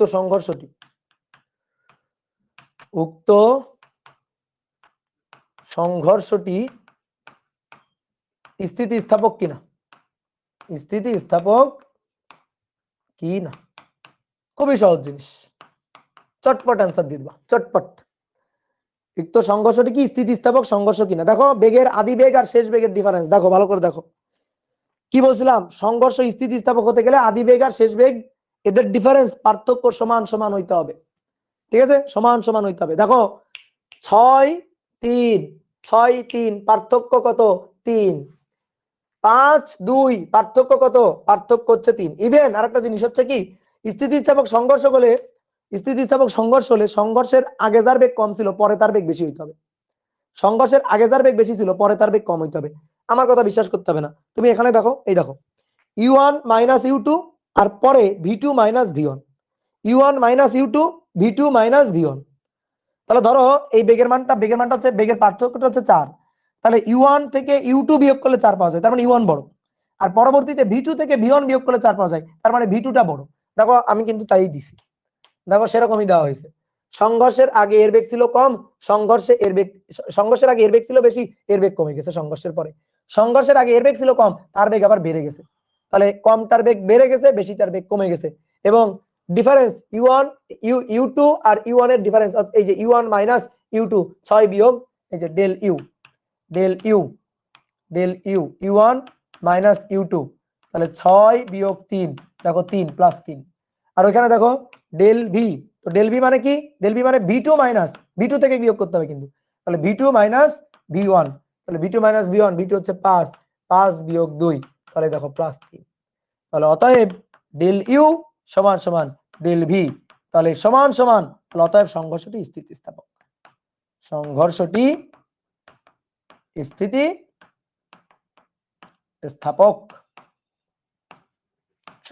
স্থিতিস্থাপক। ওকে, ক্লিয়ার, খুবই সহজ ম্যাথ। ওকে, আবার বুঝান, মাইক দিব। সংঘর্ষের আগের পার্থক্য পরের পার্থক্য সমান সমান, তাহলে সংঘর্ষটা কি? স্থিতিস্থাপক। এ আবার বুঝানোর কি আছে? সংঘর্ষের আগের পার্থক্য আর পরের পার্থক্য সমান সমান হয়েছে কিনা, সমান সমান, তাহলে সংঘর্ষ স্থিতিস্থাপক। ক্লিয়ার, ডান। ছোট্ট একটা ম্যাথ, ঠিক আছে। এবার আসো, করছো তো, কিন্তু এটা হয়নি, এটা ভুল। এইভাবে অনেক আহাম্মক অ্যান্সার দেয়, তো দেখেই বলে যায় হ্যাঁ সংঘর্ষের আগে পরে বেগ সমান সমান সংঘর্ষ স্থিতিস্থাপক।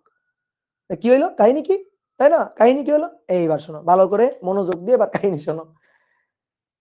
দেখো এইটা কিন্তু ভুল করবা তোমরা, যে ভাই আপনি বলছেন সংঘর্ষের আগে আর পরে বেগের পার্থক্য সমান সমান, এটা দেখেই আমি বলে দিব সংঘর্ষ স্থিতিস্থাপক কিনা। ঠিক আছে, দেখবা, ঠিক আছে, কিন্তু একটু বুদ্ধি দিয়ে তো দেখতে হবে। দেখো সংঘর্ষের পরে আমি বেগ দুইটা ইচ্ছা মতো বলে দিছি, ইচ্ছা মতো বলে দিছি।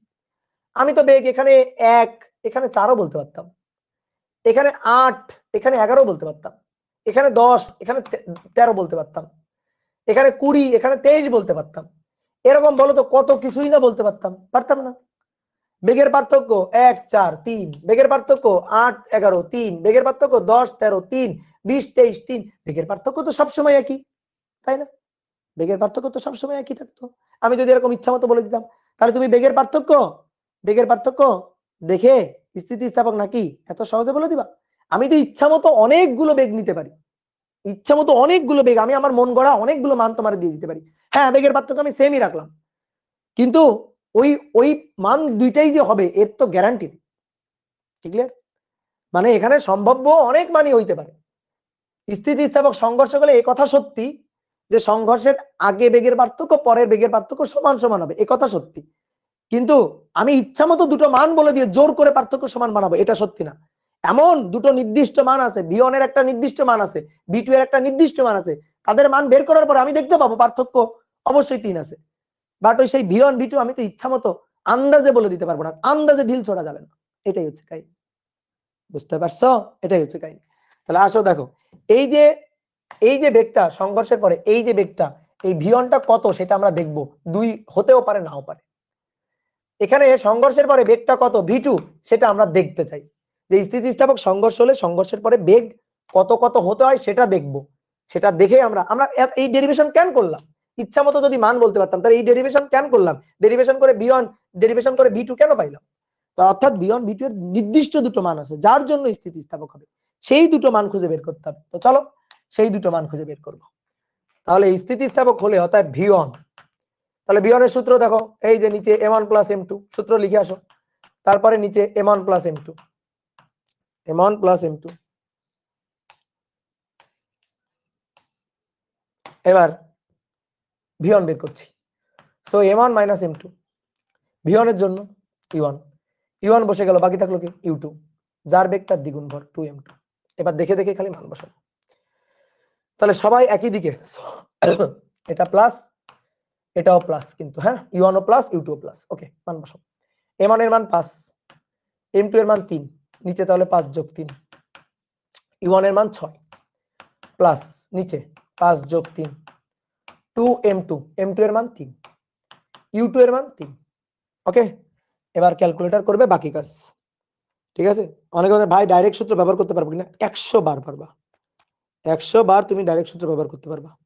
তাহলে 5 - 3, নিচে 5 + 3, 5 + 3, তার সাথে গুণ হচ্ছে 6,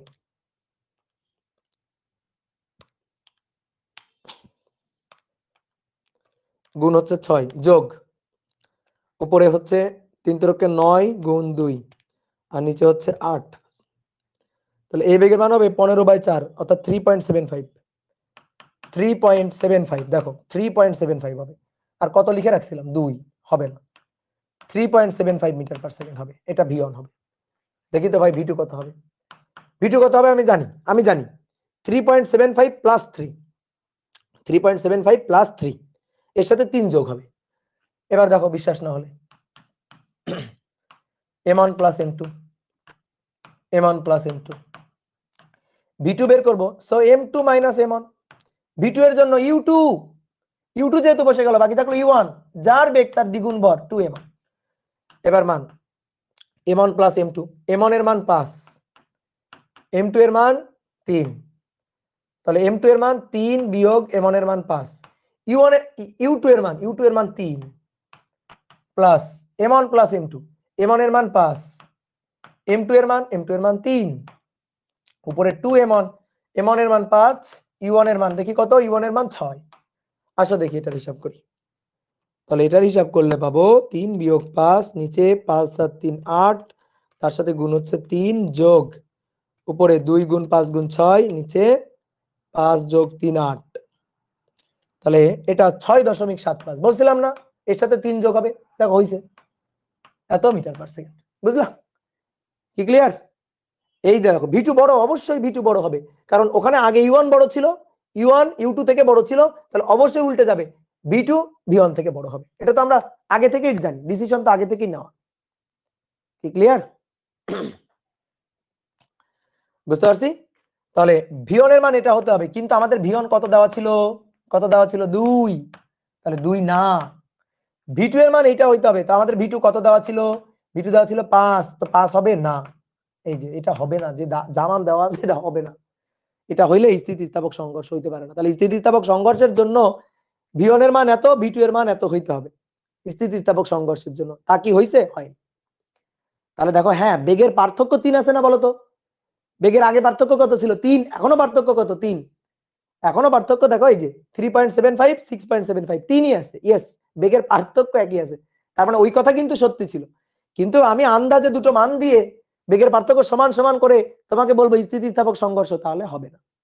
এবার এটা হচ্ছে না কেন, তার কারণ কি জানো? তার কারণ হচ্ছে এই সংঘর্ষে ভরবেগ এবং গতিশক্তি দুটো সংরক্ষণশীল নেই। ভরবেগটাই সংরক্ষণশীল নেই, গতিশক্তি কোত্থেকে সংরক্ষণশীল হবে? ভরবেগটাই সংরক্ষণশীল। ঠিক আছে, 8.25 হবে কেন? 3 4 5 6, 8.75 কেন হবে? 6.75 হবে, হিসাব করো ঠিকঠাক করে। ঠিক আছে, কিন্তু ভাই আমরা তো ম্যাথ করার আগে জানতাম না যে এটা স্থিতিস্থাপক সংঘর্ষ কিনা, ওটাই তো আমাদের যাচাই করতে বলছে যে উক্ত সংঘর্ষটি স্থিতিস্থাপক কিনা। তো উক্ত সংঘর্ষটি স্থিতিস্থাপক কিনা সেটাই তো আমরা যাচাই করলাম, যে স্থিতিস্থাপক হতে হলে v1 এর মান এটা হতে হবে, এই যে এটা হতে হবে। স্থিতিস্থাপক সংঘর্ষ হতে হলে v2 এর মান এটা হইতে হবে। তা কি হইছে? হয়নি তো, অন্য মান হইছে, সুতরাং সংঘর্ষটা স্থিতিস্থাপক না।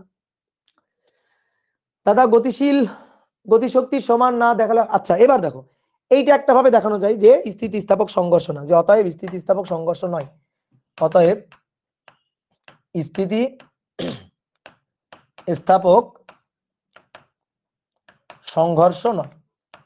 এটা একভাবে দেখাতে পারি, এটা দেখানোর আরেকটা ওয়ে আছে, আরেকটা উপায় আছে, এটা সবচেয়ে ভালো উপায়। ঠিক আছে, একেবারে স্থিতিস্থাপক সংঘর্ষ হলে বেগ কত হতে হবে ধরে দেখাই দিলাম, যে এই বেগ কি হইছে, উত্তর হচ্ছে না, তাহলে স্থিতিস্থাপক সংঘর্ষ না। আরেকটা ভাবে দেখাই দিতে পারি, সেটা হচ্ছে একজন বলছে এর সাথে 3 যোগ হলো কেন? 3 যোগ হবে না, বেগের পার্থক্য তো 3 থাকতে হবে, এখানে ছিল 6 এখানে ছিল 3, বেগের পার্থক্য কত? 3, তাহলে এখানে যদি বেগের পার্থক্য, এটা যদি বেগ হয় 3.75, তো তার চেয়ে 3 বেশি হইতে হবে, এই কারণে। এবার এবার আসো শোনো, এবার এইটা আমরা অন্য আরেকটা ভাবে দেখাইতে পারি। কি? গতিশক্তি সংরক্ষণশীল, ভরবেগ সংরক্ষণশীল, এটা পালিত সংরক্ষণশীলতা, এটা পালিত হচ্ছে কিনা সেটা চেক করে দেখাইতে পারি। ঠিক আছে, এটা চেক করে দেখাইতে পারি। উপরে যে তথ্য দেওয়া আছে না, সেই তথ্য মতে আসলে সংঘর্ষই হয় না।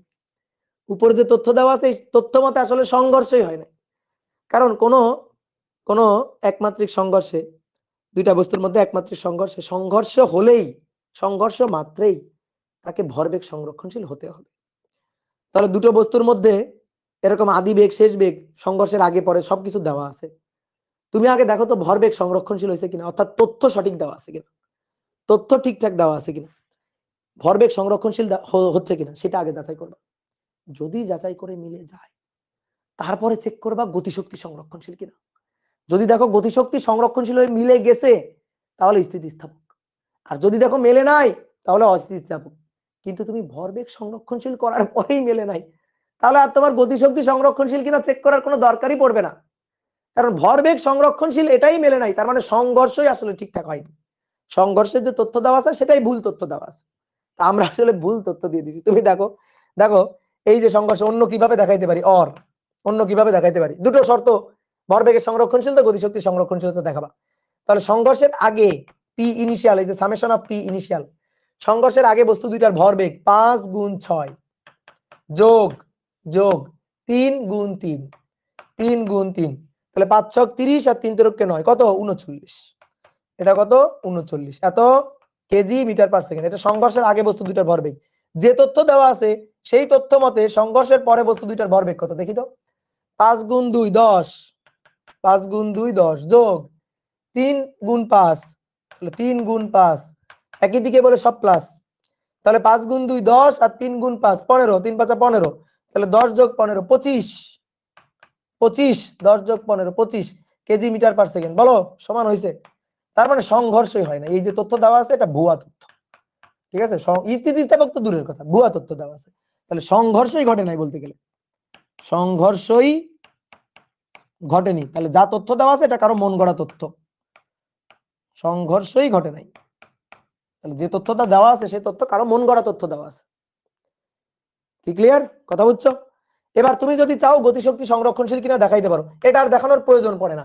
এখানেই যখন বাতিল হয়ে গেছে, এখানেই যখন শর্ত বাতিল হয়ে গেছে, তারপর আর নিচে আগানোর কোনো দরকার পড়ে না। তারপরও যদি তোমার মনে হয় যে তুমি গতিশক্তি সামেশন অফ গতিশক্তি ফাইনাল আর গতিশক্তি ইনিশিয়াল দেখাবা, ইকে ইনিশিয়াল অর্থাৎ হাফ এম, এম এর মান 5, বেগের মান 6 এর স্কয়ার, তারপরে হাফ এম, এম এর মান 3, বেগের মান 3 তার স্কয়ার, এটা যোগ করে দেখাবা।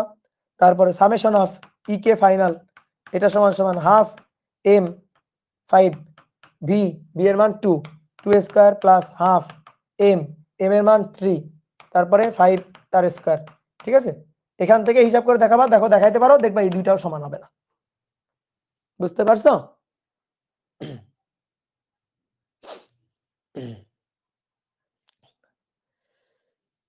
ওকে, ক্লিয়ার? খুবই সুন্দর ম্যাথ, খুবই সুন্দর। তাহলে বুঝতে পারছো, কনসেপ্ট একেবারে পানির মতো ক্লিয়ার রাখবা। ওকে, তাহলে চলো এবার একটা ছোট্ট ছোট্ট কনসেপ্টের ম্যাথ করি। ম্যাথ না, এটা আসলে 2 মার্কের প্রশ্ন, ঠিক আছে? অনুধাবনমূলক প্রশ্ন আছে যে দেখাও যে দুটি বস্তুর মধ্যে দুইটি বস্তুর মধ্যে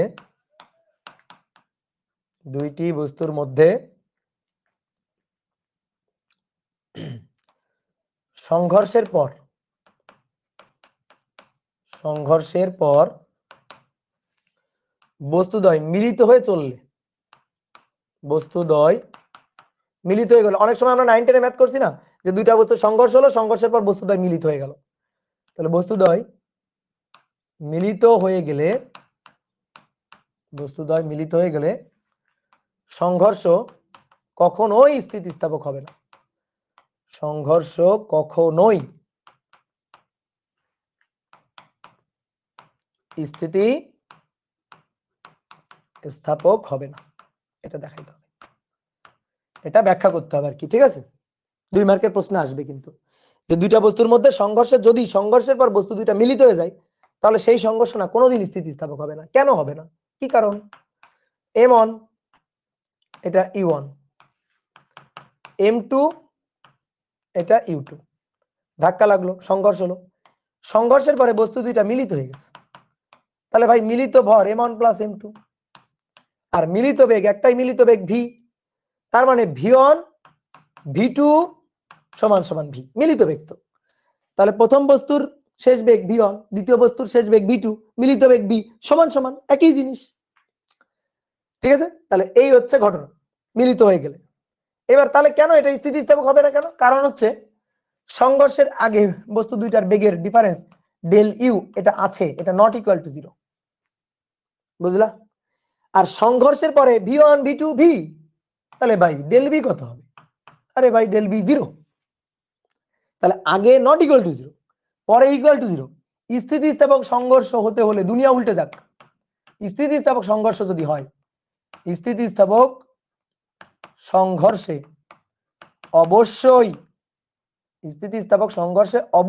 অবশ্যই ডেল ইউ সমান সমান ডেল ভি হতে হবে।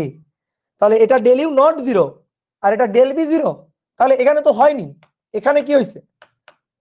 অবশ্যই এত হবে, কিন্তু এখানে কি হয়েছে? এখানে del U not equal to del V হয়ে গেছে। এটা তো হলে হবে না, এটা হয়ে গেছে। তাহলে অতএব সংঘর্ষ স্থিতিস্থাপক হবে না, কখনোই হবে না। তাহলে অতএব কখনোই এই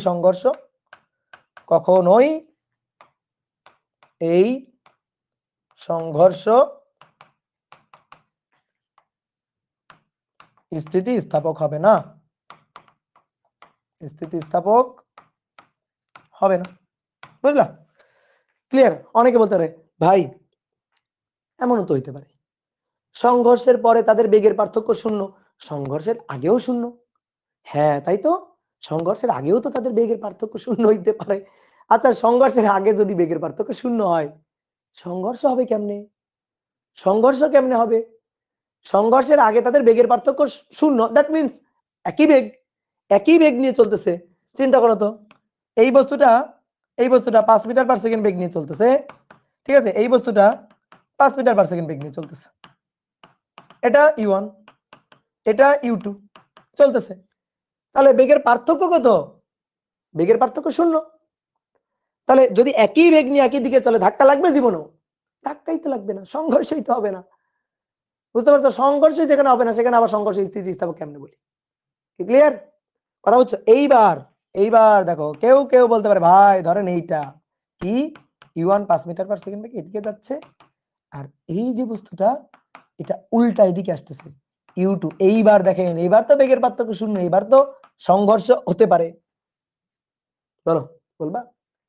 তাহলে তুমি বেগের পার্থক্য নির্ণয় করাই বোঝো নাই। ডেল ইউ ধরো এটা যে বের করবা, তো ডেল ইউ মানে কি? u1 মাইনাস u2, এটাই তো।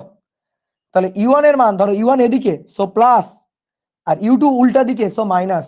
তাহলে u1 এর মান যদি 5 হয় মাইনাস u2 এর মান, যখন হিসাব করব বেগ ভেক্টর রাশি, হিসাবটা একটু ভেক্টর নিয়মে হবে, বুঝছো? তাহলে u2 এর যে মানটা আসবে সেই u2 এর মানটা এদিকে মাইনাস, তাহলে -5 মাইনাসে +10 হয়ে যাবে। এই দেখো বেগের পার্থক্য। অথবা কেউ যদি এই দিকটারে প্লাস ধরে আর এই দিকটা তখন হবে মাইনাস, তখন হবে -10। অর্থাৎ ডেল ইউ এর মান +-10 হয়, +10 নয়তো -10, দিকের উপর ভিত্তি করে। ঠিক আছে?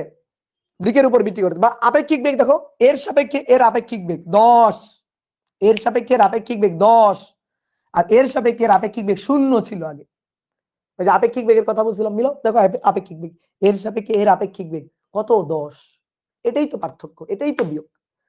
তাহলে অনেকে ভাবে কি ভাই দেখেন একই মান, তাহলে এটাও তো শূন্য না, এটা শূন্য না, দিক বিপরীত। সো দিক বিপরীত বলেই তো দেখো বেগের পার্থক্যের একটা মান আছে। ক্লিয়ার? বুঝতে পারছো? তাহলে দুইটা বস্তুর মধ্যে সংঘর্ষে যদি কখনো সংঘর্ষে বস্তু দুইটা মিলিত হয়ে থাকে, তাহলে সেই সংঘর্ষ কখনোই স্থিতিস্থাপক সংঘর্ষ হবে না। তাহলে আর একটা জিনিস একটু দেখাও।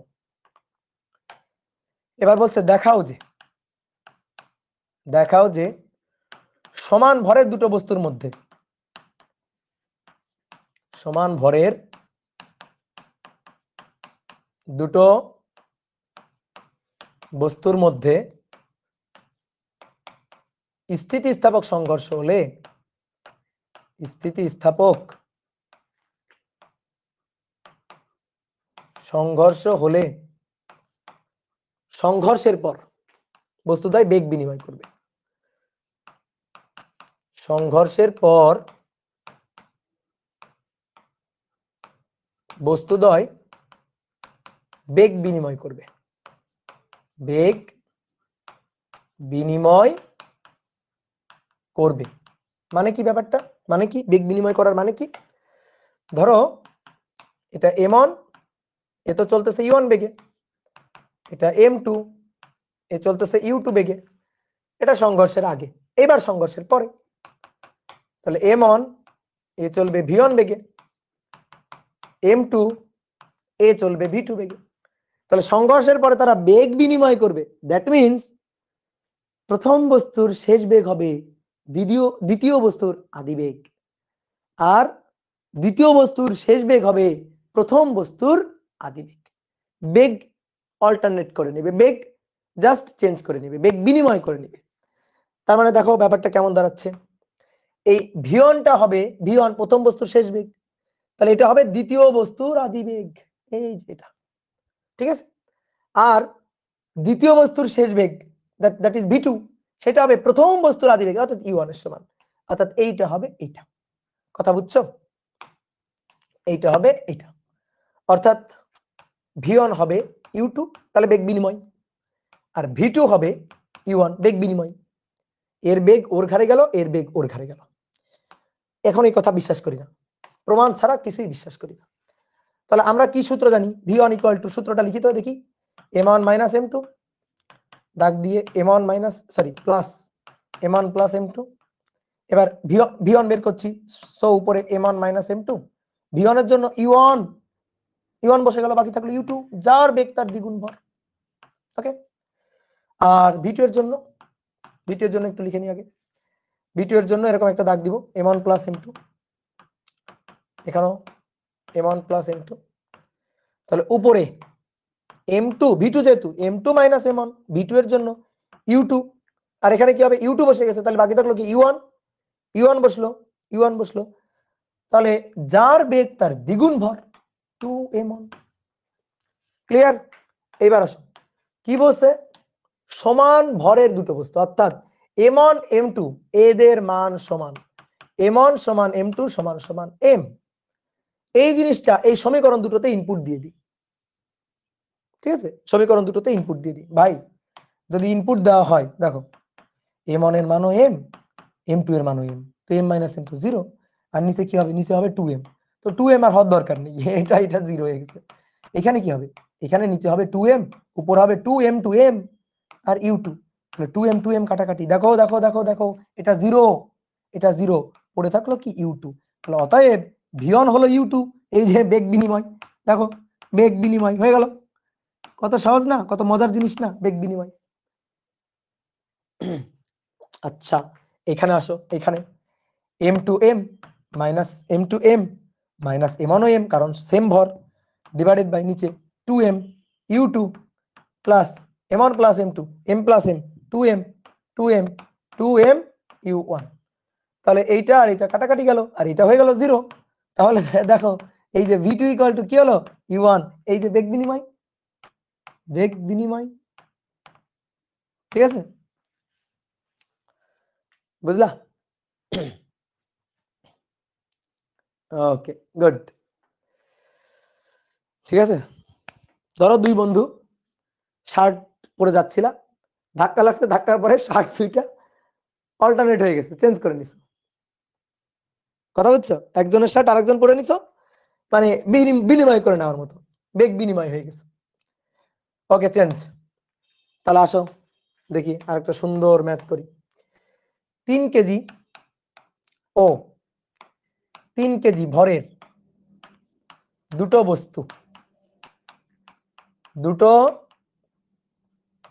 বস্তু সংঘর্ষের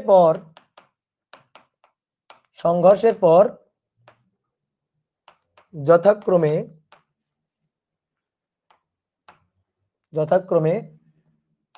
4 মিটার পার সেকেন্ড ও 5 মিটার পার সেকেন্ড বেগে বিপরীত দিকে চলে।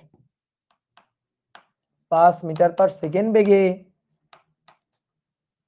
বিপরীত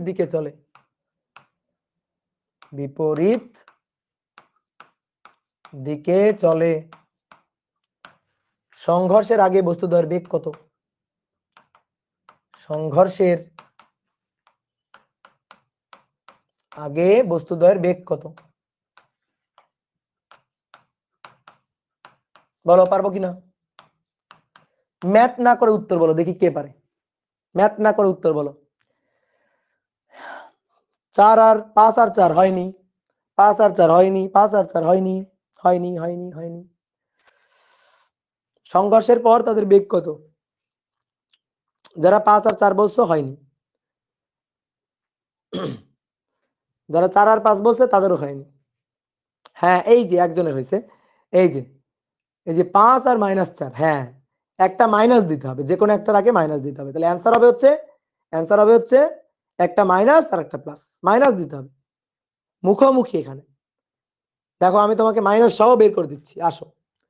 তাহলে দুটো বস্তুর মধ্যে সংঘর্ষ হচ্ছে, একটু আগে যে কনসেপ্ট পড়লাম সেটাই তো।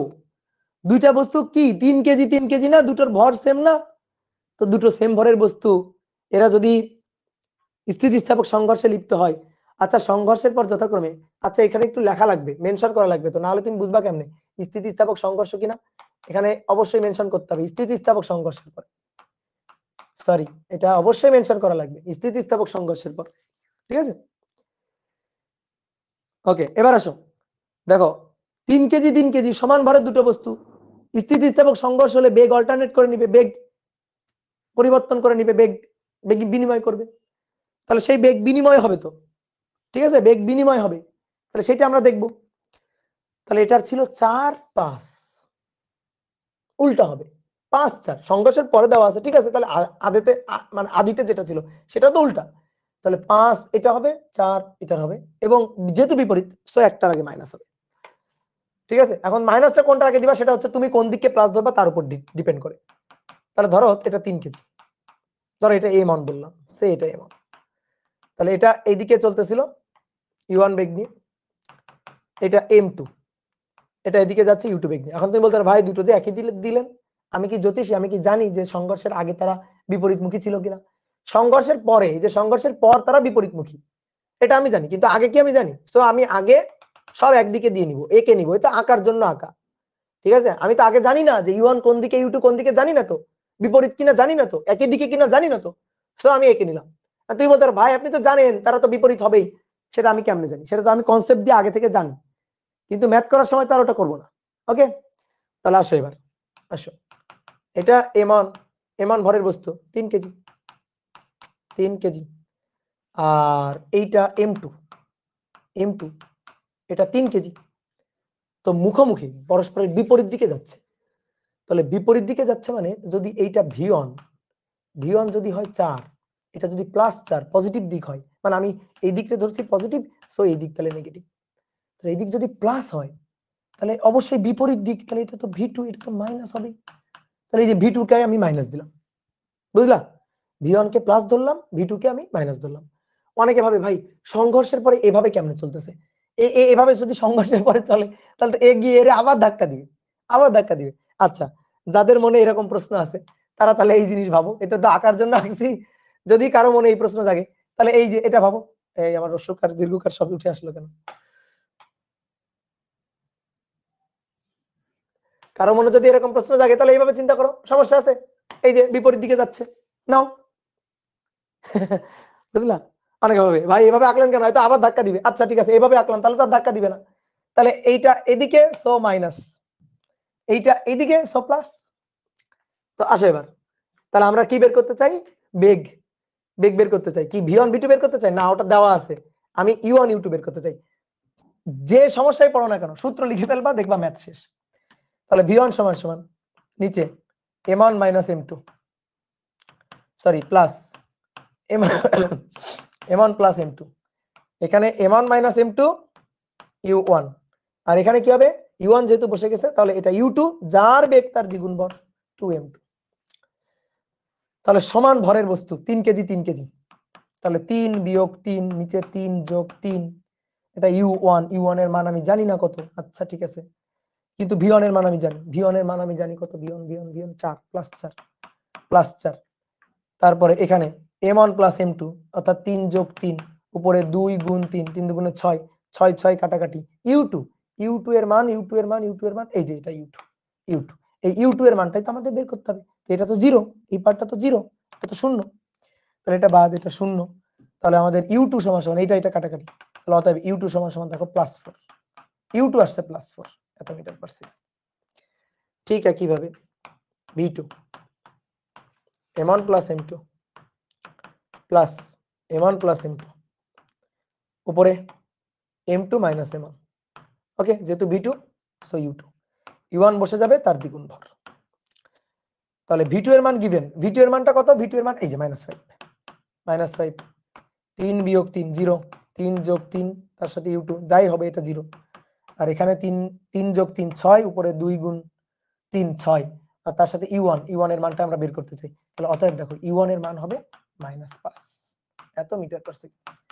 বেগ বিনিময় করে নিবে, তো বেগ বিনিময় করে নিবে মানে এই যে v2টা হবে, একটু আগে তো আমি তোমাকে প্রমাণ করে দিলাম, দেখো v2টা হবে u1, দেখো তাই হয়েছে, এই যে v2টাই হয়েছে u1, এই যে u1 এটা, ঠিক আছে, v2টাই হয়েছে u1, আর v1টা হবে u2, তাহলে v1টা u2 হয়েছে, দেখো v1টা যা u2 তাই হয়েছে, মানে এটা একটা ম্যাথ করে দেখালাম, আগে থিওরির আলোচনা করে দেখাইছি, কনসেপ্ট বুঝাইছি তোমাকে, এবার একটা ম্যাথ করে হাতে নাতে প্রমাণ করে দেখালাম। ঠিক আছে, কি বুঝতে পারছো? তাহলে অ্যান্সার হচ্ছে যেহেতু আগে এটার কথা বলবো, -5 এত মিটার পার সেকেন্ড ও 4 মিটার পার সেকেন্ড। ঠিক আছে, ঠিক আছে। ওকে, তাহলে এইবার তোমরা আমার এই ম্যাথটা করে দিবা, আগের ম্যাথটাই সেম, আগের ম্যাথটা, শুধু সামান্য একটু চেঞ্জ করবো আমি। কি চেঞ্জ করব? 3 কেজি ও 2 কেজি, 3 কেজি ও 3 কেজি দিছিলাম না, 3 কেজি ও 3 কেজি দিছিলাম না, 3 কেজি ও 2 কেজি দিব। 3 কেজি ও 2 কেজি ভরের দুটি বস্তু, স্থিতিস্থাপক সংঘর্ষের পরে, স্থিতিস্থাপক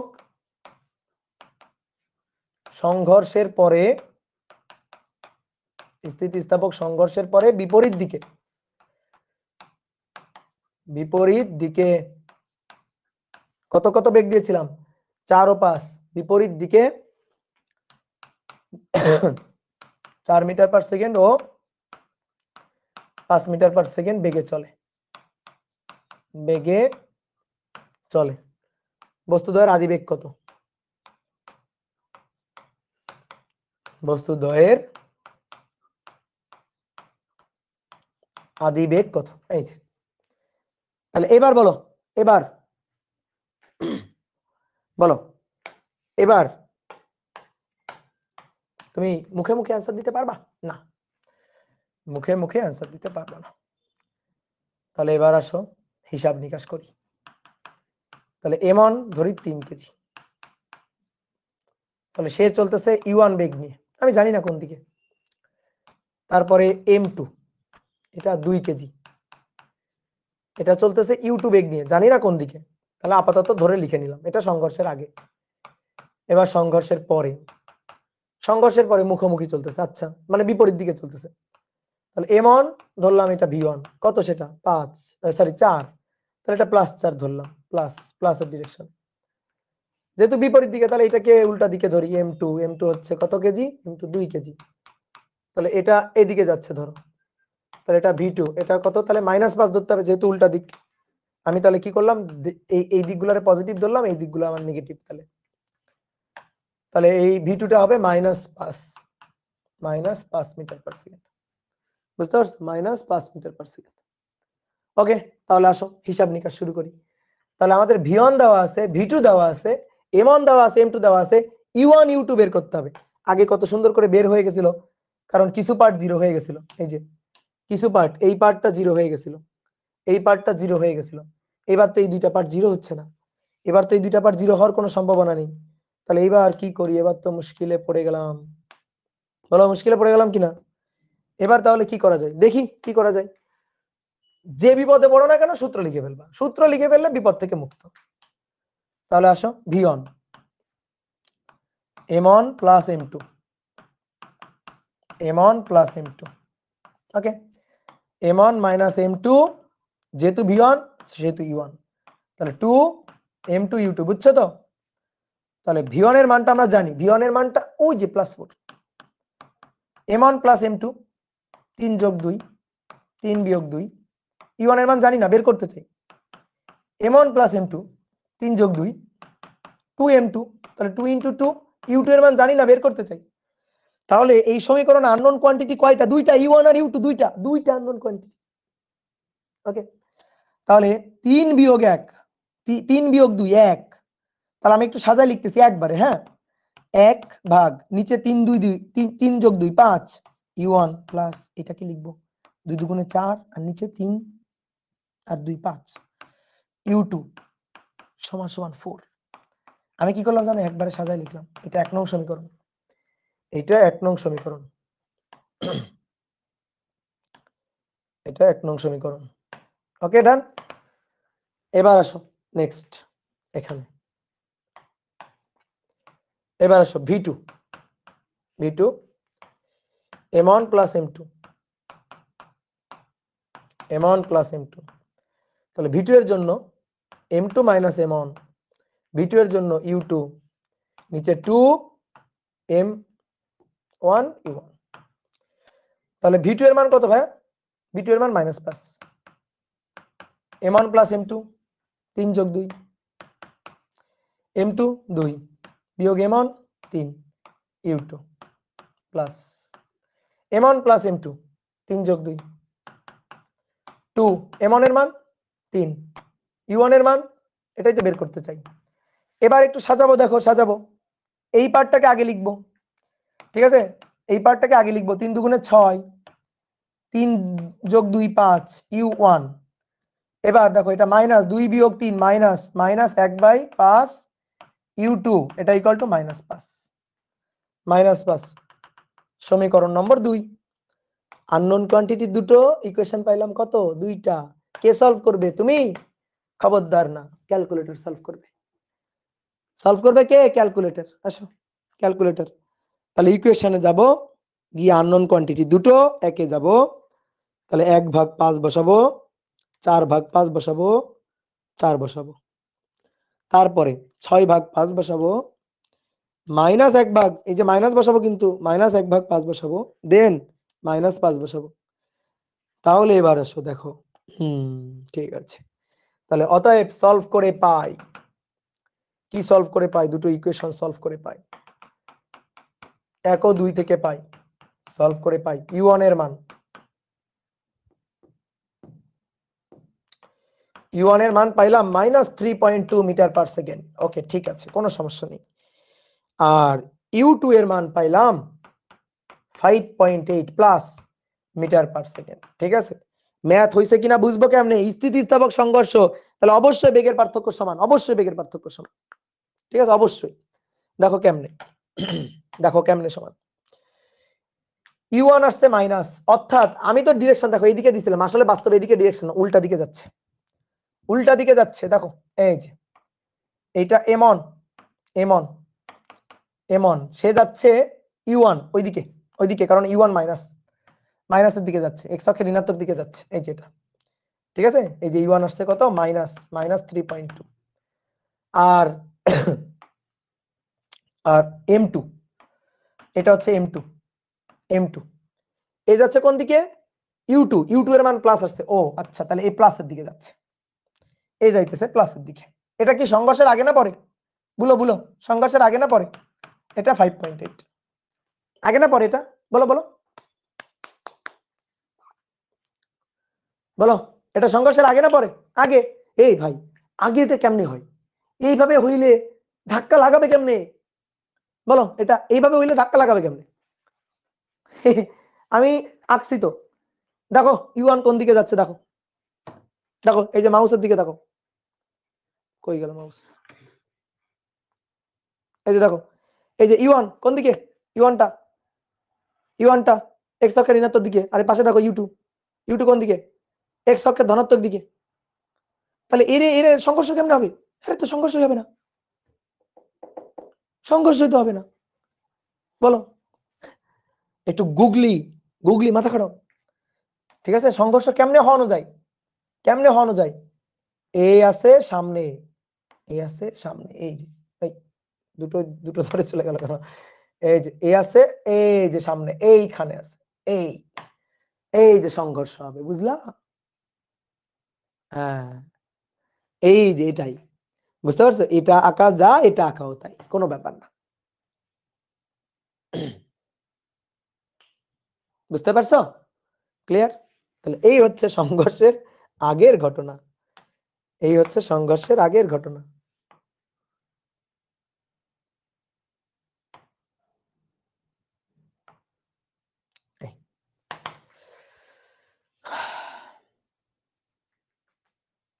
কি বুঝতে পেরেছ? বলো, বুঝতে পারছো কিনা? ঘর্ষণ কখন পড়াবেন? এই তো দুটো ক্লাস পরে ঘর্ষণ পড়াবো। তাহলে তোমাদের একটা ম্যাথ করতে দিই নাকি? বলো, তাহলে তোমরা একটা ম্যাথ করো নাও। এটা কত নম্বর? 5 নম্বর, এটা 6 নম্বর হবে। 6 নম্বর। m ভরের একটি বস্তু, m ভরের একটি বস্তু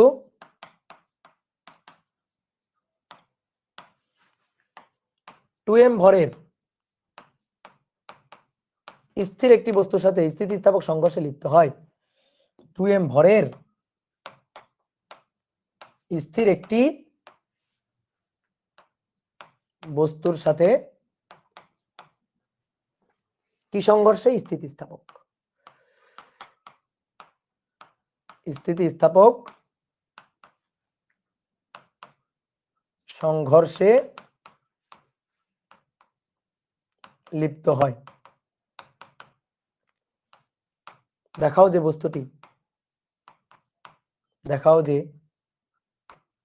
বস্তুটি মানে m ভরের বস্তুটি আর কি, হ্যাঁ, m ভরের বস্তুটি তার গতিশক্তির 1/8 অংশ হারায়, সরি 8/9 অংশ হারায়। তার গতিশক্তির 8/9 অংশ হারায়। খুব সুন্দর একটা কোশ্চেন, ঠিক আছে, বইটা আসা একটা কোশ্চেন, এটা দেখাইতে বলছে। m ভরের একটা বস্তু, এই বস্তুটা গিয়ে একটা 2m ভরের স্থির বস্তুর সাথে, 2m ভরের স্থির বস্তু মানে u2 0, তো স্থির বস্তুর সাথে স্থিতিস্থাপক সংঘর্ষে লিপ্ত হয়। তো সংঘর্ষের পর m ভরের বস্তুর m ভর তার বেগটা v1, আর 2m ভরের বস্তুর তার বেগটা v2। তাহলে এর যে আদি বেগ u1, সেই u1 কে আমি ধরলাম u, বুঝছো, u1 কে আমি ধরলাম u। ক্লিয়ার? তাহলে m স্থির, m গিয়ে 2m কে ধাক্কা দেয়, ধাক্কা দেওয়ার পর দেখাইতে বলছে, ধাক্কা দেওয়ার পরে দেখাও যে এই m ভরের বস্তুটা তার গতিশক্তির 8/9 অংশ হারাবে। অনেক কথা, কেন ভাই 2m ভরের বস্তুটা এখানে তো বলে নাই, দেখাও যে বস্তুটি, কোন বস্তুটি? এই ভাই এর কি কোনো গতিশক্তি আছে? আছে, তো ও কেমনে গতিশক্তি হারাবে? তাহলে হারাবে এটা কি? হারাবে হচ্ছে এ। তাহলে স্থিতিস্থাপক সংঘর্ষে এ গতিশক্তি হারায় 1/8/9 অংশ গতিশক্তি হারায়।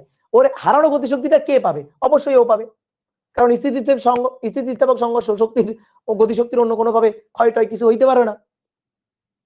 বুঝতে পারছো? ওকে, তাহলে চলো দেখি আমরা তাহলে v1টা বের করি তো ভাই। v1 এর সূত্রটা লিখে ফেলি চটপট করে। m1 প্লাস m2, v1 এর জন্য e1 প্লাস নিচে m1 প্লাস m2, তাহলে এখানে m1 মাইনাস m2, u1 বসালাম, তাহলে u2 2m2 u2। তাহলে এখন আসো মান বসাই দিব। m1 এর মান এই যে এটাই মান, এটা m2, m1 এর মান m মাইনাস m2 এর মান 2m, নিচে m plus m 3m, u1 এর মান u, আর এটা স্থির বস্তু u2 0, তাহলে যাই বসাই না কেন u2 তো 0, তাহলে পুরোটি 0। তাহলে উপরে থাকবে মাইনাস m, নিচে 3m u, m কাটাকাটি, তাহলে মাইনাস u/3। মাইনাসটা মিন করছে বেগের মান হচ্ছে u/3, মাইনাসটা মিন করছে এর বেগটা যেদিকে ছিল আর ওদিকে নেই, উল্টা দিকে চলে গেছে, অর্থাৎ বেগটা এখন এইদিকে। মাইনাসটা এটাই মিন করছে, মাইনাস মিন করছে বেগের ডিরেকশনটা চেঞ্জ হয়ে গেছে। ওকে ডান। এখন আমাদের বলছে দেখাও যে তার গতিশক্তির 8/9 অংশ হারায়। দেখি তো হারায় কিনা। তাহলে আদি গতিশক্তি e1 এর হাফ, এর ভর m আর বেগ কত u, তাহলে বেগ u², এটা আদি গতিশক্তি।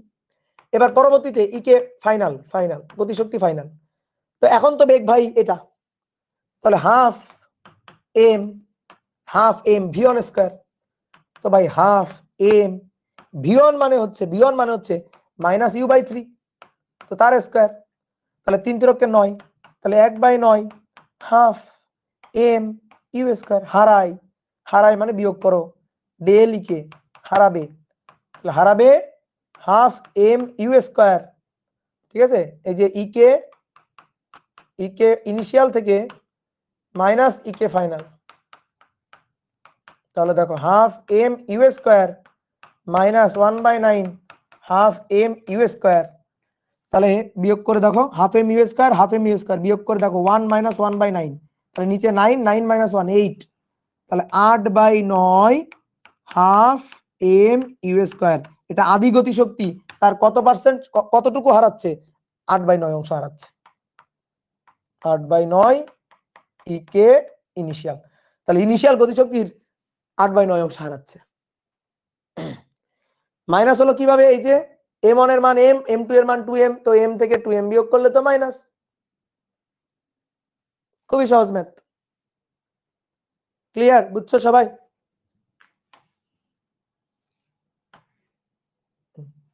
খুবই সহজ।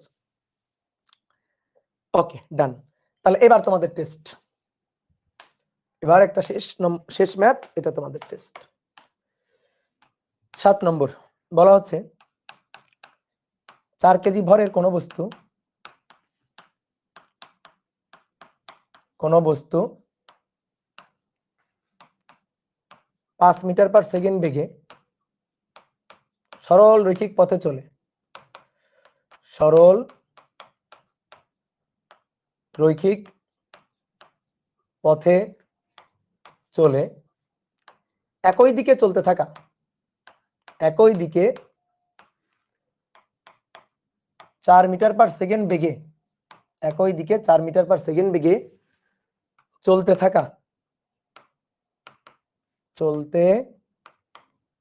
থাকা 3 কেজি ভরের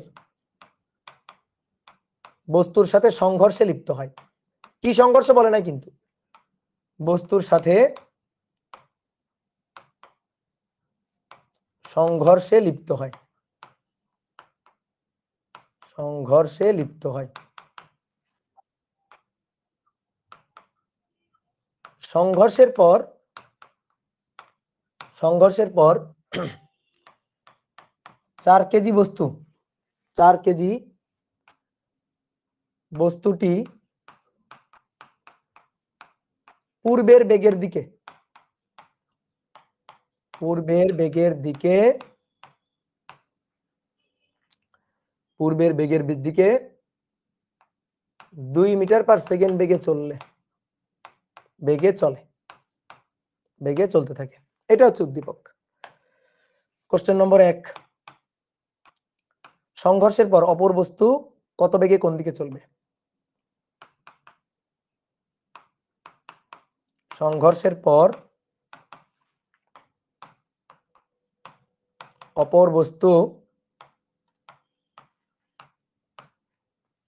কত বেগে কোন দিকে চলবে? আর 2 নম্বর, সংঘর্ষটা কি স্থিতিস্থাপক? সংঘর্ষটি কি স্থিতিস্থাপক? আর 3 নম্বর, যদি স্থিতিস্থাপক না হয়, যদি স্থিতিস্থাপক না হয় তবে শক্তি ক্ষয় বা লাভ নির্ণয় করো। শক্তি ক্ষয় বা লাভ, শক্তি ক্ষয় হতে পারে, লাভও করতে পারে। তো শক্তি ক্ষয় বা লাভ নির্ণয় করো। তো কতটুকু শক্তি ক্ষয় করবে বা লাভ করবে?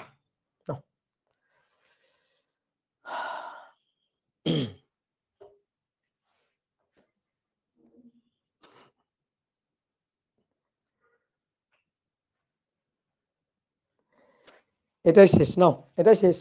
এই কান্নাকাটি করিও না, ছোট মানুষ খালি কান্নাকাটি করে।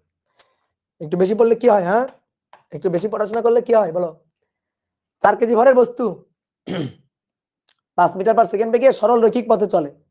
আসো আঁকি তো।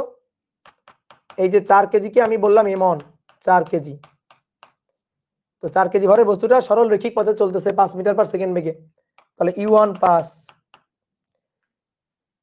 সরল রৈখিক পথে একই দিকে চলতে থাকা, তার মানে একই দিকে। আচ্ছা ঠিক আছে, একই দিকে চলতে থাকা 4 মিটার পার সেকেন্ড বেগে চলতে থাকা, তাহলে এটা U2 একই দিকে যেহেতু, তাহলে +4। 3 কেজি ভরে একটি বস্তুর সাথে সংঘর্ষে লিপ্ত হয়, তাহলে M2 3 কেজি সংঘর্ষে লিপ্ত হয়, হলো সংঘর্ষে লিপ্ত হলো। এবার সংঘর্ষের পরে 4 কেজি বস্তুটি পূর্বের বেগের দিকে, মানে পূর্বে যেদিকে যাচ্ছিল ওই একই দিকে 2 মিটার পার সেকেন্ড বেগে চলে, ভালো কথা। তাহলে 4 কেজি অর্থাৎ M1 পূর্বের দিকে, একই দিকে যেদিকে যাচ্ছিল ওই দিকেই। V1 কত বেগে চলে? কত বেগে চলে? 2 মিটার পার সেকেন্ড বেগে, 2 মিটার পার সেকেন্ড বেগে চলে। তাহলে অপরটা আমি জানি না, M2 জানি না, কত বেগে কোন দিকে যাবে আমি জানি না। তো ভাই একদিকে আঁকলেন যে, আরে জানি না তো ভাই কোন দিকে, আমি জানি না তো আঁকলাম আর কি, কোনো মতে আঁকলাম। যদি এদিকে না হয়, পজিটিভ দিকে না হয়, তাহলে নেগেটিভ দিকে হবে, তার মানে উল্টা দিকে হবে, সেটা আমার মান এসে বুঝে দিবে। তাহলে এইদিকে আমরা প্লাস ধরলাম, এইদিকে তাহলে মাইনাস ধরলাম, ভেক্টর। ওকে, তো চলো শুরু করি চলো। প্রথমটা খুবই সহজ কোশ্চেন,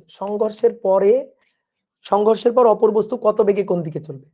তার মানে ভাই ভি2 বের করতে বলছে। তো ভর বেগের সংরক্ষণশীলতা ভি2 দেওয়া নেই, দেওয়া থাকলে তো ডাইরেক্ট যাচাই করতে বলতো সংঘর্ষ স্থিতিস্থাপক কিনা, ডাইরেক্ট যাচাই করো। এবার ভি2 তো দেওয়া নেই, তাহলে আমাদের বলছে সংঘর্ষের পরে অপর বস্তু কত বেগে কোন দিকে চলবে। তাহলে ভর বেগের সংরক্ষণশীলতা জাস্ট সংঘর্ষ স্থিতিস্থাপক কিনা অস্থিতিস্থাপক কিনা আমি জানি না, ঠিক আছে, আমি জানি না, বাট যাই হোক স্থিতিস্থাপক হোক অস্থিতিস্থাপক হোক সংঘর্ষ হলেই ভরবেগ সংরক্ষণশীল হবে। তাহলে ভি2টা আগে বের করি, ভরবেগের সংরক্ষণশীলতা খাটায়। তাহলে ভরবেগের সংরক্ষণশীলতা খাটায় যদি বের করা হয় m1, এটা 1 নম্বর করতেছি, m1 u1 plus m2 u2 equal to m1 v1, অবশ্যই আলাদা থাকতে হবে, মিলিত হইতে পারে না, m2 v2 না, মান বসিয়ে দিব। m1 এর মান 4, u1 এর মান 5, m2 এর মান 3, u2 এর মান 4, m1 এর মান 4, v1 এর মান হ্যাঁ প্লাসের দিকে 2, m2 এর মান 3, v2 এর মান বের করতে চাই। তাহলে অতএব v2, দেখো v2টা কিন্তু মাইনাস আসবে, অবশ্যই v2 থেকে তাও তো বিপরীত দিকে যাইতেই হবে। তাহলে 4 গুণ 5 যোগ 12, এটাকে বিয়োগ করব 4 দুগুণে 8, ঠিক আছে, বিয়োগ করব, সরি মাইনাস আসে না, প্লাসই আসছে, ঠিক আছে। 4 5 20 যোগ 12 বিয়োগ 8 24 ভাগ 3, তাই না, 8 আসছে, 8 মিটার পার সেকেন্ড প্লাস আসছে, তার মানে ওটাও এদিকে যাচ্ছে, এটাও এদিকে যাচ্ছে, এদিকে যাচ্ছে। তাহলে 8 মিটার পার সেকেন্ড বেগে গেছে, ইয়েস প্লাস, হ্যাঁ প্লাস আসছে, ঠিক আছে। যদি এমন হইতো, দেখো এমন হইতো এইটা এদিকে ধাক্কা লাগার পর এটা এদিকে আসছে, এটা যদি এদিকে আসতো তাও হইতো না, এটা এদিকে আসলে ওটা ওইদিকে যাইতো, ঠিক আছে। এটা আসলে হিসাব করে বলতে হবে, এটা আসলে হিসাব করে বলতে হবে। কিন্তু এমন যদি হয় কোন একটা বস্তু বিস্ফোরণ হয়, তাহলে এক টুকরা এদিকে গেলে আর এক টুকরা এদিকে যাবেই, এটা কনফার্ম, ঠিক আছে। কিন্তু এখানে সংঘর্ষ তো, এটা বেগের উপর ডিপেন্ড করবে। আচ্ছা, তাহলে ভি2টা বের হলো, ভি2টা প্লাস, তার মানে এই দিকেই যাচ্ছে, প্লাসের দিকেই যাচ্ছে। এবার আসো, এবার কি বলছে আমাদের, সংঘর্ষটা কি স্থিতিস্থাপক, বলো সংঘর্ষটা কি স্থিতিস্থাপক, সংঘর্ষটা স্থিতিস্থাপক কিনা চেক করতে হবে। এইবার আমি চেক করতে পারি, দেখো এইবার বলতে দিতে পারি যে এইবার তো সংঘর্ষ হয়েছে, এটা তো একেবারে প্রকৃতি সংঘর্ষ দেওয়াই আছে। তাহলে এর u1 এর মান 5, u2 এর মান 4, 1 2 8, না, সংঘর্ষ অস্থিতিস্থাপক, সংঘর্ষ স্থিতিস্থাপক না, ঠিক আছে। এবার সংঘর্ষ স্থিতিস্থাপক না, দেখো বের দেখেই বলে দিলাম। আর যদি স্থিতিস্থাপক হইতো তাহলে v1 v2 এর মান আমি বের করতাম। যদি স্থিতিস্থাপক হইতে হয় তাহলে v1 v2 এর মান বের করে চেক করে দেখবো যে স্থিতিস্থাপক হইতে গেলে বেগ v1 v2 কত হইতে হয়। তাহলে আসো তো 2 নম্বরটা করি। 2 নম্বর, যে স্থিতিস্থাপক হলে, স্থিতিস্থাপক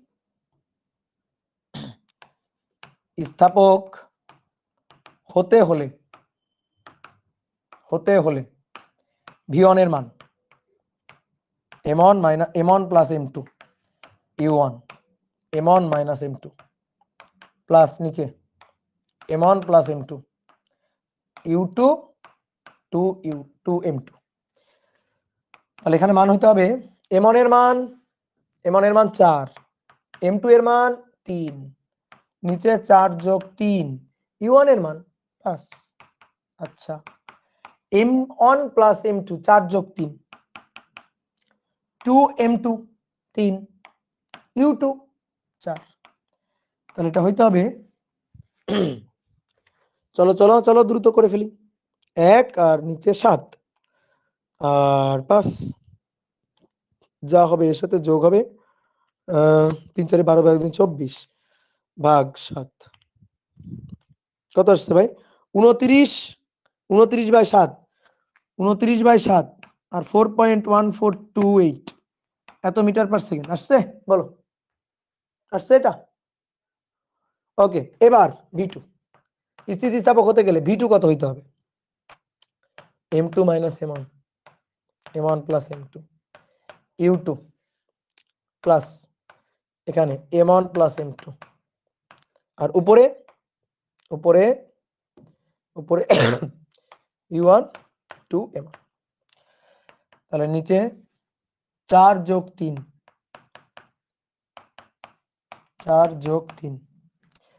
m2 এর মান 3, m1 এর মান 4, u2 এর মান 4, 2 m1 এর মান 4, u1 এর মান 5। দেখি দেখি দেখি কত আসে, 3 বিয়োগ 4, নিচে 4 যোগ 3, 4, 3 বিয়োগ 4 1 ভাগ 7 গুণ 4 যোগ 2 গুণ 4 গুণ 5 ভাগ নিচে 7। দেখো তো কত আসছে, এই যে ঠিক আছে 5.14 এত মিটার পার সেকেন্ড। 5.1428 আর 4.1428 পার্থক্য 1। দেখি আদিতে কত পার্থক্য ছিল, এস 5 আর 4 1 এস। ঠিক আছে, এবং দেখো u1 এর মান কম ছিল, v2 এর মান বেশি হয়ে গেছে। u2 এর মান কম, u1 এর মান বেশি ছিল, v2 এর মান বেশি, মানে v2 এর মানটা বেড়ে গেছে। আর u2 এর মানটা কম ছিল, এখানে v2 এর মানটা কম আছে। দেখো চেঞ্জ হয়েছে কিনা, মানে যেটার বেগ কম ছিল সেটার বেশি হয়ে গেছে, যেটার বেগ বেশি ছিল সেটার কম হয়ে গেছে। তাহলে এটা হইতে হবে। তাহলে অতএব সংঘর্ষ স্থিতিস্থাপক না। অতএব যেহেতু v1 এর মানটা এটা নট ইকুয়াল টু, v1 এর মানটা 2 আর v2 এর মানটা এটা নট ইকুয়াল টু 8, সুতরাং স্থিতিস্থাপক নয়। আরেকটা ভাবে দেখানো যায়, কিভাবে, শক্তি সংরক্ষণশীল কিনা সেটা দেখায়। অতএব স্থিতিস্থাপক নয়, এটা দেখানো যায়। আরেকটা বলছে যদি স্থিতিস্থাপক না হয় তবে শক্তি ক্ষয় বা লাভ নির্ণয় করো। এই যে এটার অ্যান্সার দিতে গিয়েও আমি দেখাইতে পারতাম যে স্থিতিস্থাপক কিনা। তাহলে সেটা কিভাবে দেখাইতাম বলো? সেটা হচ্ছে গতিশক্তি আগের আর পরের সমান সমান কিনা সেটা দিয়ে দেখাইতাম, বুঝছো? গতিশক্তি আগের আর পরের সমান সমান কিনা সেটা দিয়ে দেখাইতাম। এই তোমরা স্টিকার দিচ্ছ কেন, এই পাগল। তাহলে আসো গতিশক্তি, তাহলে 4 5 3 4, 4 5 3 4, আগে 4 5 3 4, তাহলে আগের গতিশক্তি 3 নম্বর। তাহলে আগের গতিশক্তি ই ইনিশিয়াল, তাহলে E initial half m1 u1 square half m2 u2 square. তাহলে মান বসাই, আসো হাফ m1 এর মান 4 5, 4 5 এর বর্গ প্লাস হাফ m2 এর মান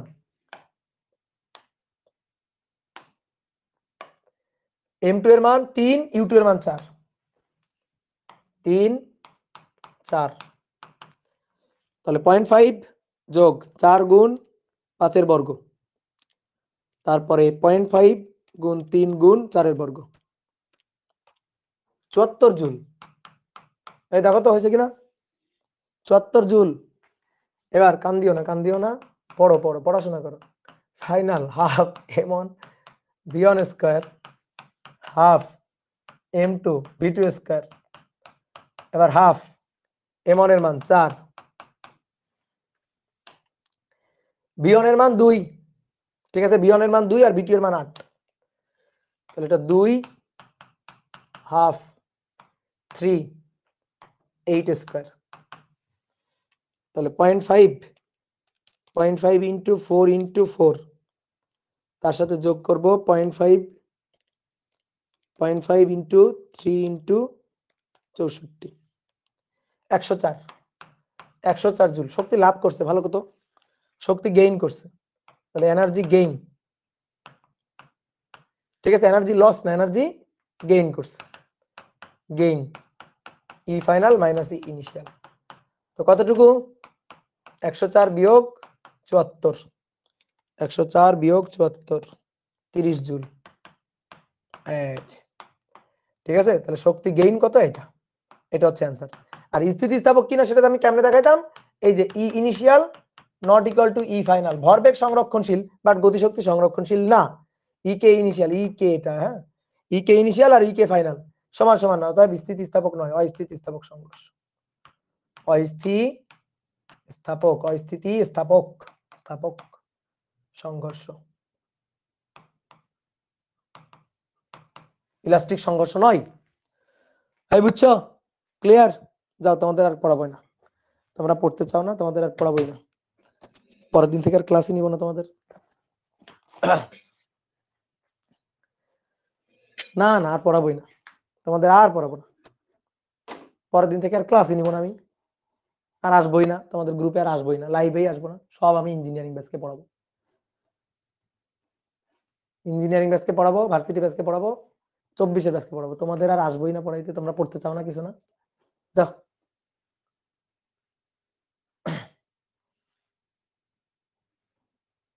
না না, আমার ধরে রেখে লাভ নাই, আমার সাদাসাদি করে লাভ নাই, আমি পড়াবোই না, পড়াবোই না আর। হ্যাঁ, যতই এখন বলো আমি পড়াবোই না আর একটুও পড়াবো না, আর একটুও পড়াবো না। এখন এখন কোনোভাবে এত এত খোসামত তোষামত কোনো কিছু করে লাভ হবে না, এখন আর পড়াবোই না, মোটেই পড়াবো না এখন।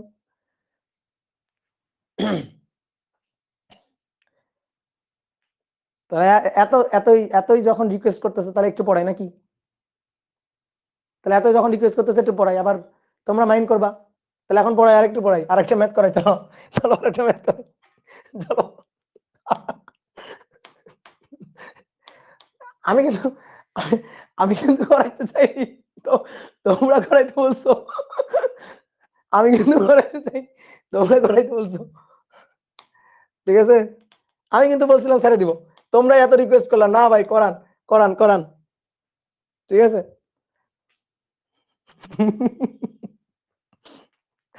আচ্ছা, না ছুটি ছুটি, যাও, অনেকক্ষণ পড়ছো, এখন ছুটি, যাও এখন ছুটি, গরম গরম রুটি, যাও। তাহলে সংঘর্ষ টপিক শেষ, সংঘর্ষ টপিক শেষ। নেক্সট দিন আমরা দ্বিমাত্রিক ভরবেগের সংরক্ষণশীলতা দেখবো, দ্বিমাত্রিক দ্বিমাত্রিক ক্ষেত্রটা নিয়ে আলোচনা করব, বুঝছো? তো চলো, টাটা, গুড নাইট।